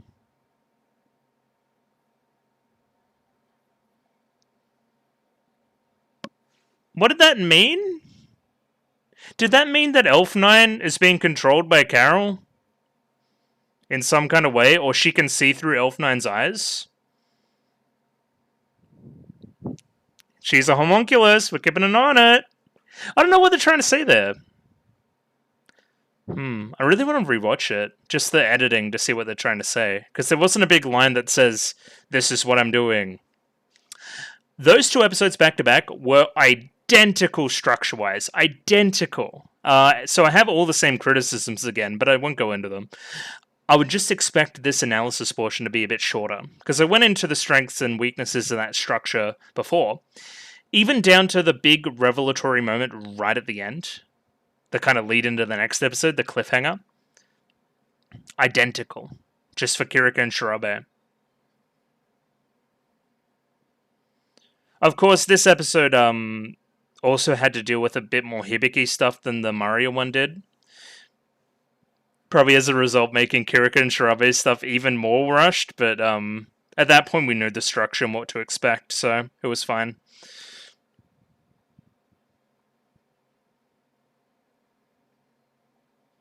I think it's see through Elf9's eyes. I'd be very surprised if Elf9 was just like a fake this whole time. Righty, jumping into a bit of analysis on episode 8 of Symphogear GX. So I've been through a lot of the structural stuff, so I'll focus on not that.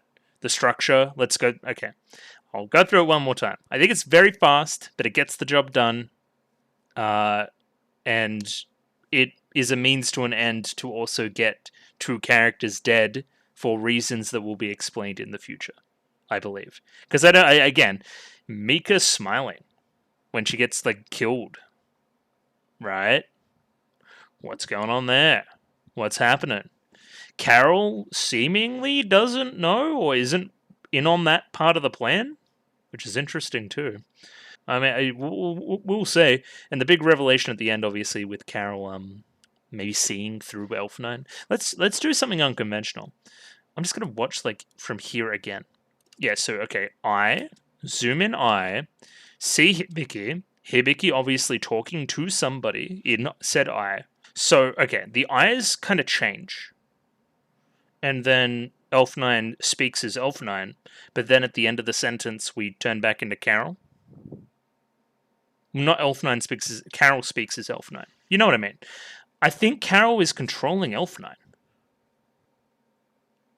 We're gonna have to say, please no spoilers on that. I wanna see for myself. I wonder how long that's been going on. Why would Elf9 have been running away at the start of the show then? To give them Dineslave. Unless it's all a ruse, right? From the very okay, alright. Big brain cap on. Liu, you know, didn't seem to be chasing Elf9 that hard way back in the day, right? But they were also acting weird without the rest of the good guy characters around. I don't know. This is a weird one. I feel like I'm on the edge here, right? I'm about to discover like fire for the first time. That's what I'm feeling right now. I feel the energy in the air. Anyway, back to the start of the episode. We're going to ignore that. Overall, about the same as the last episode. Not crazy about it, but you know, it gets the job done, gets the plot moving. We're on to bigger and better things. I like what it does for Kiriko and Shirabe. Let's leave it at that. The song's really cool, though. It's time to heap a bunch of praise on Aoi Yuki again, the voice actress for Hibiki. Just, you know when it's not right. You know when she doesn't believe it. You know when it's kind of a lie. And I don't know how she does it. Something with the voice, something not acting right. She emotionally needed to be all over her range this episode, and I think she nails it. It's really, really good VA work. And everyone else on the show is no slouch, obviously. But she stands out. She is so good. She's so good. I feel like I'm noticing more stuff, more VA work and stuff lately on the channel, which has been nice. Just appreciating it more. And yeah, there's killer performances. A killer performance can elevate a show so much. It really can. Like this like fake thank you to Miku for setting up this appointment with the dad. I think that's the context here. Am I wrong? Like just like kind of talking way too fast, then runs off. Like no elaboration or anything. Kind of the eyes are kind of dead. There's less of a big smile on it. It's good stuff. And yeah, worried Miku afterwards always helps too. It clues us in as the audience that if Miku's concerned, we should probably be concerned too, because who knows Hibiki better than Miku herself. This episode is called The Courage to Face It. Here it is. The courage to face her father. The courage to face her baggage there. That's the Hibiki's perspective, of course. The courage to face responsibility, I guess, for Kiriko and Shirabe, and their own lack of power and taking... like knowing how much they mean to each other and subsequently how much they mean to everybody else and how much that they need to be responsible for themselves for the betterment of others as well. Alright, they do a great job of making this guy just seem like a total asshole. So the way he's sitting versus the way Hibiki's sitting, that's the first biggest clue, right? The way he's eating and she's not eating, very rude. It's kind of just being annoying with the ice. We hate that. He basically says, I want to be back in your life now that you're famous. I've seen this play out in many other pieces of fiction. Big scumbag behavior. You were not here for the come up. You do not deserve the rewards. You were a deadbeat. You suck. You need to have significant character growth for me to think you're a good guy. You're just kind of an asshole right now. Like, I'm going to keep it 100. I don't like this guy. Not for like meme reasons like I don't like this guy for like personal reasons. Like, why would you do such a thing?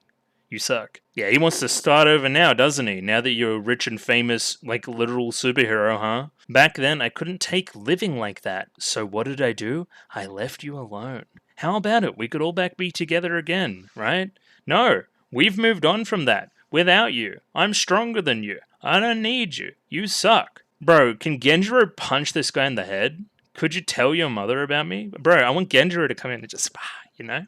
I want him to murder the shit out of him. And he thought the time may have healed all wounds, and they most certainly do not. Do you remember, in the past we had these magic words to help us through tough times? And of course I remember said words.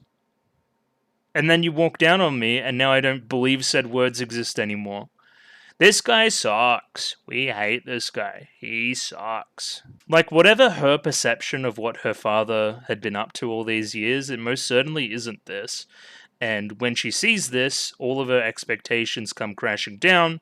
Her origin, the people who raised her to be who she is, the trauma that she's gone through due to his absence, the lack of, shoulders to cry on, essentially, right? People that had your corner. And he thinks all that's going to be okay with some magic words? This guy sucks. I've said it enough times. And then I like the VA work here. The second time this segment, he kind of says, like, wait, Hibiki, in a really dramatic voice. And she turns around for a second. She's like, oh, maybe he's changed his heart. No, it's about the money. Scumbag. This is the worst part. This is seeing him without Hibiki nearby. He's just like, oh, I kind of fucked up.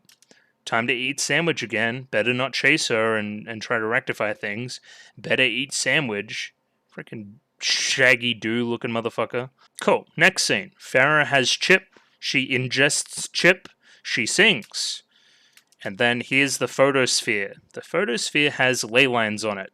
Ley lines which we know have been relevant to this season's story, that were also relevant to last season's story. It's kind of the way, one of the ways that Mum used to channel a lot of the energy towards the frontier to make the climax work. Cool.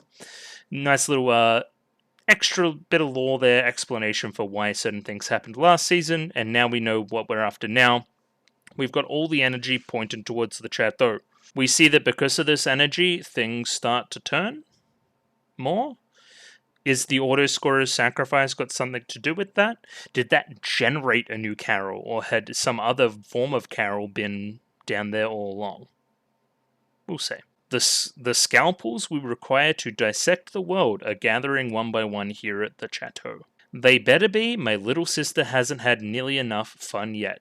Her little sister being her, like, kaiju form, that serves as a bit of a plot contrivance at the end of the episode, just the reason why Genjiro and Co aren't helping. They have a bigger problem afoot. Cool, then we get introduced to Kiriko and Shirabe for this episode. They are going to be quite important to it, so we'll keep an eye on them. Essentially, they're allowed to use the Ignite module now. They've got enough power, they're enough, what's the word? Practice. Their new relics, their fixed relics, are now getting better. They're getting better with them. But quite literally, because again, it's Symphogear and fuck subtext, they literally turn to the camera and they're like, I wonder if we'll have enough strength to wield it this time, to successfully use it. And the whole episode's basically about that. What does one need to live life without burdening others? This comes back later in the episode where they're very worried about burdening others and taking responsibility for their own actions because of the emotional effect that it has on others. There's a dichotomy of this between the two of them and their actions interpersonally between the two.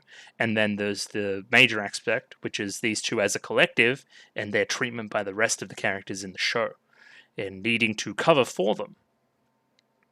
That's why we get that real parental vibe at the end of the episode with Genjiro and Chris, kind of playing parental figures there, and then being impressed when they take full responsibility instead of acting bratty and blaming something else. That's what I'm getting from it anyway, but I'm open to interpretations, of course. Again, we're focusing on strength. Kiriko thinks strength is the way, determination, not to regret the choices you've made, emphasized by the coffee she's trying to drink, but then in the end, they trade drinks because Shirabe doesn't mind coffee. I see this as kind of focusing on our strengths, right?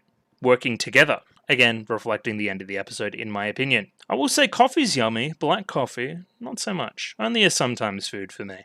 So I kind of get Kirika's taste concerns here. Cool, now we're thrust into action literally like a second later.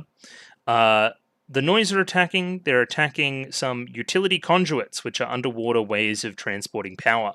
Power becomes relevant at the end of the episode, so there's lots of different power stuff going on. There was the fight at the power station before as well. So yeah, planning something with the power and the ley lines and the deaths and the sphere and the elf nine. So Hibiki, clearly in a really good way, right after our confrontation there, is running into battle. Clearly visibly emotional and shaking. What's wrong? It's nothing. It doesn't look like nothing. Then the zoom? It's none of your business. Cool. Like Shirabe just like, we just want to help. Like, and then realize what you've done. A little bit of a pout. Sorry, don't know what came over me. Clearly emotionally unstable, should be not doing this right now. But again, the plot. But again, I noticed it in a previous episode. I think it was a confrontation with Maria. Where, again, Hibiki, I remember she snatched at Gungnir, right? And then she apologized straight after. I don't know what came over me. I think that's eternally compelling. Again, contradictions make good characters. Knowingly or not knowingly, not being able to control doing something bad and then apologizing for it is way more interesting than either apologizing for it or doing something bad. It's levels to it. It's hot and cold. We like that. Is it only simple problems that I can solve with my fists? I mean, I was punching him earlier, so I reckon you give him a punch too. That's what I'm about. Don't know if these punches look good at all, but whatever. We'll rock with it.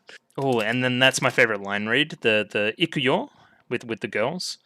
Just, yeah, it's almost like, it's kind of depressing the way she reads it. Like, I'm really trying to hold back and make sure I'm okay. Now, this is definitely the same Hibiki song as before, so I'm not going to read it. But yeah, she goes through a whole transformation sequence again, and they start fighting in the sewers. Or essentially the sewers, you know what I mean. Yeah, and Mika's down here, right?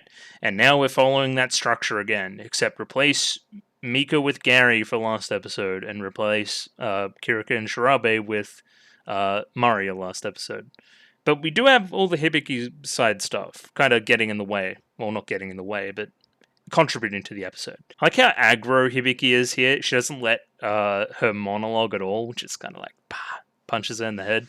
Or tries to anyway. Like in the middle of her song, she's clearly crying and just like yelling out in anguish, which is again, like, we got the lyrics up here, right? But that's not what she's saying out loud. She's just kind of yelling. Hibiki's clearly not in control. She's channeling a lot of her rage at her father into this battle. And because of that, she's lost her head, she's become predictable, and Mika is taking full advantage. Even thinking about that while battling. How can he talk about starting over so easily? Thinking he was the one to destroy the family, but then in a moment of clarity, maybe I was just as responsible. Which is bad. He is responsible. You did nothing wrong. The situation was just fucked. You're lucky you had good people around you to help you out of a jam. He just fucked off. Fuck that guy. I think he's entirely responsible. Or at least, if not responsible, definitely not helping. But yeah, while she's thinking about that traumatic of a thought, Mika presses the advantage. Cool, so then this becomes the catalyst for the Kirika-Shirabe conflict here. Kirika is going to get hit with the fire beam, which is holding Hibiki, right? You're gonna die if you don't sing and stop this and do all this kind of shit, right? She refuses to sing or doesn't sing or doesn't fight back or anything, right? And because of that, Shirabe steps up and jumps in the way of the beam. Now, this pisses Kirika off because she's like, I find you valuable. Why don't you value yourself more and me less? But basically, we're really gay for each other. We love each other very, very much. And seeing something like this is frustrating from both perspectives, basically, right? Like, she's having kind of a revelation right now. That's what I get from it anyway. And again, this is pretty directly mirrored later in the episode, so I'll talk more about it then. Yeah, she's channeling a lot of Chris in that one scene. Of course I'm not okay with this. Of course I'm not okay with being too weak, not being strong enough to save myself, and forcing somebody I love to jump in and save us. That's what it means to take responsibility, to not be weak like this again. And then the exact opposite is happening here. When Kirika grabs for the ignite mode, Shirabe says, "Stop. Am I really burdening you that much by being in the way of danger that you need to resort to this to save me?" So they're doing the same thing to each other, and they hate it. How are we going to reconcile this? I find this really funny, kind of like this telepathy into Mika's head from Farah. This kind of like clueless face, too. This is funny. This could be a meme. Yeah, kind of like Force Ghost shit. It's kind of funny. So you may be right, but they still piss me off. Kind of blows them up, at least a little bit. Gives them a little bit. And then, bye. Sing for me next time. Bye. And then just fucks off. I wonder what is happening here. So they're seemingly going out and they're playing, and they're asking for strong people to fight them, right? Strong singers and that kind of thing, right? Fight us. And then they seemingly are really happy when they die by some kind of strong attack that is meant to kill them or something, using the ignite mode, most certainly. Can we, okay, with my crack theory that Elf9 is actually Carol and being controlled, or at least she can see through Elf9, right? Did they plant Dainsleif with Elf9 for that reason? To give them ignite mode because it's needed for a part of their plan? Is it something like that? I don't know all the details, but I think it's that. I think that's why ignite mode's important. That's why they need strong people that can use ignite mode. Rightio. Okay, interesting. Cool. I think I'm figuring some stuff out. So it wasn't really about damage. Ogawa notices this panel, and they get some really big ideas about what they're doing. So clearly he's clued into something. Hibiki wakes up in a hospital bed, as she's probably done like 10 times in the series up to this point. So basically we did a full medical check. You're okay, Hibiki, but Kirika and Shirabe are still arguing. The absolute pouts on it too. They're just like facing away from each other, just like really bratty. Love it. Like, look at the two of them. Oh, they're so gay. Like, they want to make up so bad, but they just can't do it. Because, oh, how could you be so irresponsible with your own life? I just love you too much. How could she be so irresponsible? Like that, right? I think they nail it. I think they really do. Either way, Hibiki grabs both of their hands. Sorry, basically. This is all because I rushed off ahead and threw over and off. I was thinking about some other shit. I'm going through some shit right now. She's very forthright here as well, when the girls ask what actually happened now that somebody's got hurt, she feels kind of responsible and thus is going to tell them the full story. So this is kind of narrowing in on kind of childhood trauma as well, right? The man that I thought was super cool turned out wasn't super cool. You know that moment where you found out that your parents weren't superheroes and were just like normal people? Kind of feels like that for Hibiki, but on steroids. Imagine if you found out they weren't just real people, they were actually kind of shitty. And I think I'm lucky enough to have not gone through this, but I think this is going to hit a lot harder for people that have. He had no idea how much pain he had caused this. He is downright pathetic. I couldn't stand seeing the person that is a huge part of me, the makeup of me right now, one of the people that formed me, being like that. And then, of course, Miku takes some responsibility because she told her to do it. She basically set it up. And it's not your fault, Miku. It's my dad's, no one else's. Very, very, very, very true. And then they kind of make up by the end, right? And I think these two, like, look at this. What is happening over here? If I can get it. Hang on. Over here between these two and think, like, oh, they're kind of like us, for real. It gives them some ideas for later anyway, I think. But then I like this, because so they kind of had a moment where they both noticed Hibiki and Miku doing the thing. Then they look at each other, but then they still can't make up. So to my knowledge, we don't use this Model K linker, or these two don't use it in that scene later on. They just kind of get ignite mode. Again, I'll have to say, I didn't notice it. So these three in the shower. It's weird. This episode, Maria, Chris, and Tsubasa are relegated to just like kind of walking in on scenes late and just kind of commenting on what's happening. I think it's kind of funny. They're trying to brainstorm a way that they can help Hibiki, or at least help her process it. And they're like, I have no idea. I'm in the same boat as you, says Tsubasa, who literally has daddy issues as well. She's never heard of a normal family in her life. I like this look from Maria. I wonder if this is coming back as well. Because we've clearly got a Maria Tsubasa thing going on this season. And we're going to get to a point at some point where Tsubasa's going to need to confront daddy issues as well. I wonder if it's going to involve Maria. I would imagine so. So through some convoluted stuff, I think they're just funneling energy into the chateau for whatever reason, right? You could see it all going into this one place that Kara walks out of later. So it is. Are they channeling a bunch of power to literally make another Carol? Is it another Carol? Has she been there the whole time? Is it a different homunculus of Carol? That they use the power to get the memories into her? I don't know. We'll see. I kind of like her walk cycle too. She's like a Looney Tune. Like I like her like Tasmanian Devil energy. I think it's cool. So she knows what her mission is. She'll make sure she gets it done, but she's gonna have some fun in the meantime. Let me use my free time as I please. Free time. I don't know. I'm really trying to push this theory. I really don't have any other evidence for it. Oh yeah, this scene starts with like the cattiest thing I've ever heard. Don't you have something you want to say to me? Whoa, the presumption on it. That's a bad way to start a sentence. Maybe it translates better. Kind of like previous episode, we're thrust into the second action scene very, very, very quickly. Again, pacing. I've talked about it.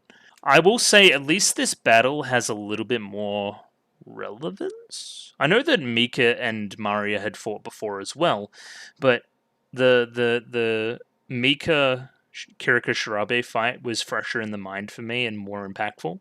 So the kind of repeat, the redux of that in this episode hit a little bit harder, and them attaining victory there felt better. It felt like they'd gained some tangible strength. So we rip off our gauze as our band-aids, we jump into our transformation sequences, and we're going to fight. And I've definitely heard this song before by Shirabe. So in the ocean, we see that Liu's little sister, whoever this may be, the kind of kaiju thing that she controls, is distracting the rest of the team, Operation Song or whatever we're calling them now.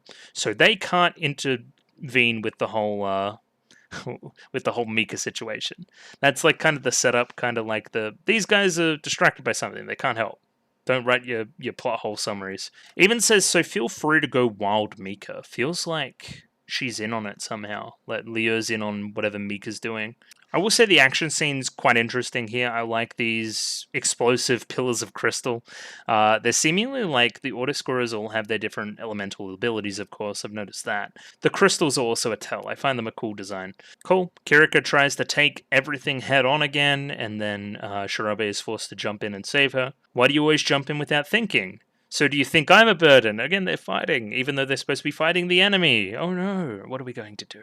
We get a little bit more of an explanation here. It's because I love you. I love you so much that I can't stand to see you get hurt, and seeing you not value yourself that much is hurtful to me.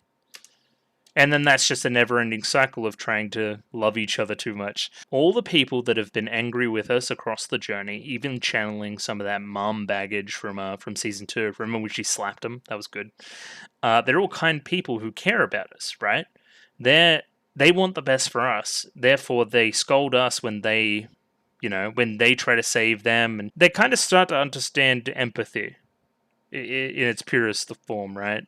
And the responsibility to try to be stronger, to try to be smarter, to try to battle better, to not put that burden on other people. Yeah, a lot of this animation on Mika is quite good. Yeah, very Looney Tunes inspired, cartoonish. The whole auto scorer of mannequin aesthetic plays off it very well. It's good. Even kind of randomly bringing in this pathetic idea from Hibiki's part of the story, and trying to channel not being pathetic anymore, not being someone who needs saving or anything like that. Going to move from that to cool. We're going to become cool, basically. And then they're both going to pull out the Ignite module. But she can't resist throwing in that desk there, which I find quite charming. Cool, so similar stuff plays out. Big old spike in the chest. But this is it. Unimaginable power grows without limits. And then she kind of transforms as well. And this is a choice line here too. What about the others? That's right, we need to apologize to them too. They're channeling a lot of that in their fighting too. The need to make up for what they've done in the past and how weak or irresponsible they've been. Pathetic, maybe. And just like all the Symphogear, it's just paced really well. Like, not overall. I've had my criticisms of that. But just during the scene. The music builds up to the right point, then the next music track starts at the right point, and The lines all, you know, it flows well. It flows like it's supposed to. And yeah, it helps that they just look cool too. Again, I'm noticing a lot more like the spikiness of the designs. They get black and spiky. And then I'm pretty sure this is the same song, but I'm going to read it again just for shits and gigs. The warning light that flashes, heaven, hell, which do you prefer? And we get this design change for Mika here. I really enjoy it. I think it's one of the highlights of the episode. Kind of the streak through the hair does a lot for it. The hair out of the twin tails and a little bit more flowing. Kind of the midriff in the design too. It's kind of fun. Keeping the claws. She's still kind of creepy. But yeah, I like this better. I wish she looked more like this. Not that she's kind of weird clown show cartoon, and here she's a little bit more like cool. I'm the strongest. That isn't enough for me. Sing harder, better, faster, stronger. Okay, Daft Punk. Feel the warmth from my immature heart, my pent-up voltage. And the tears I'd rather hide. There's no turning back now. Let's kiss and dream of our peaceful world, which they sing in unison. You can see it in the subtitles there as well. And yeah, it's the same kind of style of song where we have the songs kind of flowing together. I'm noticing this part of Kirika's song, not Kirika's, Shirabe's song, over the top as well, kind of from the first half of the episode. So that's the link there, which is really cool. Musically very strong, and you got your dubstep elements, of course, because it's ignite mode. I want to become stronger, but what does it take? If you keep looking because you don't want to just be protected, you'll never fulfill your true desires. I like this like kind of trapping game they're playing with the crystals in the fighting scene too, keeping the battle like frantic, dynamic. Clearly, like, Mika's almost playing with her food here in another way, but clearly they're strong enough to beat her, but she kind of wants it. If I became stronger and held courage in my heart, could I get closer to my shining sun under the moon? They're very gay for each other, if you didn't know. But now they've got Mika trapped. One's coming in like this, one's coming in like this, and they're gonna murder the shit out of her. I want to shine down on you as I feel your light, one half of a whole, and we hit it with the murderous wheel. Just loving, and we get this face from Mika. Like, does this seem like the face of someone that's going to be irreversibly murdered and not seen in the show again? I don't think so. Cool. So the fight scene ends, and Chris and Genjiro are basically playing mom and pa here. The parents, you know how worried we were about you, and then they're basically super remorseful and apologize. We'll be more careful from now on. We're sorry. And they're taking it back. It's all very cute. So they're going to try to grow by listening and understanding. They apologize. We need to take responsibility for our actions. All these things about growing up. It's nice. And yeah, Genjiro is super flustered. He doesn't know what to do here. They're walking ahead without guidance. They're not like me at all. I used to be like them, a little bit more immature. I needed other people to help me out of that. They're doing it by themselves. Well, not by themselves, but together. You know what I mean? There's something there. She's impressed by their maturity. Again, it's about more than strength. It's about being responsible. It's about thinking about your actions. It's not being pathetic. It's growing up. It's ceasing to be immature. That is our solution instead of pure strength. Again, a lot of Season 2 was about them trying to attain pure strength for whatever means, right? It's not about that. It doesn't need to be about that at all. I don't really get this part with Shirabe and the hypocrisy and the apologizing and the responsibility and all that. So I could use some help there. I don't understand why being responsible is hypocritical now, or some semblance of what right is. I don't know. I'm a bit stumped on it. Either way, it's not just you who needs to find the courage to say sorry. I need to apologize for you. Then we're going to touch foreheads, and then we're going to make up. Nice. And we end here. And, you know, we've come full circle. There was a full conflict there. We've solved it. There was singing. There was fighting. Another person died. All in 23-minute episode. But au contraire, we are not done. We need to talk about this ending scene once more. So all that energy channels into here, and we see that, hey, look, it's someone that looks a lot like Carol. Not quite Carol, now that I'm looking at it again. It's almost like a homunculus. Apparently, Gary and Mika have gone out in a blaze of glory. The other two ask, what should we do now? We complete the apocalypse of all creation. For years, I've dreamed of slaughtering every miracle with my own hands, and we do the thing from the start of the this portion, where we go into the eye, see Hibiki. I haven't really changed my theory here. I still think what I think. It's just an element of, does Elf 9 know? I think it's implied that Elf 9 does know, and Elf 9 is in fact more controlled by Carol than we thought. It throws into question our entire plan up to this point, the Ignite module, what we're all trying to do, Elf9's backstory. Throws into question a lot of stuff. Again, maybe I'm completely wrong, but I do not want to be spoiled on this. I want to figure it out myself. I think that'll be satisfying. So again, Elf9 talking to Elf9, responding to question here in this scene. Does this Elf9 have a little freckle or mole under the eye as well? No. Okay, so is that how we're going to tell which is which? And yeah, that's just about where we'll end for this episode. So yeah, overall, I really enjoyed my time with Symphogear today. Lots of laughs, lots of fun. Just an enjoyable show to watch. Micro, well-paced. I think scene-wise, well-paced. Overall, very fastly paced. But I've talked about that. There's some interesting character stuff for Hibiki. There's mainly the through line of the two episodes, I thought, as well as individual stories for both Maria and then Kirika and Shirabe, respectively. They were very similar structurally, but I think that's by design. Clearly, we're doing something with Mika and Gary and their deaths. I wonder how much how much Carol is aware of this.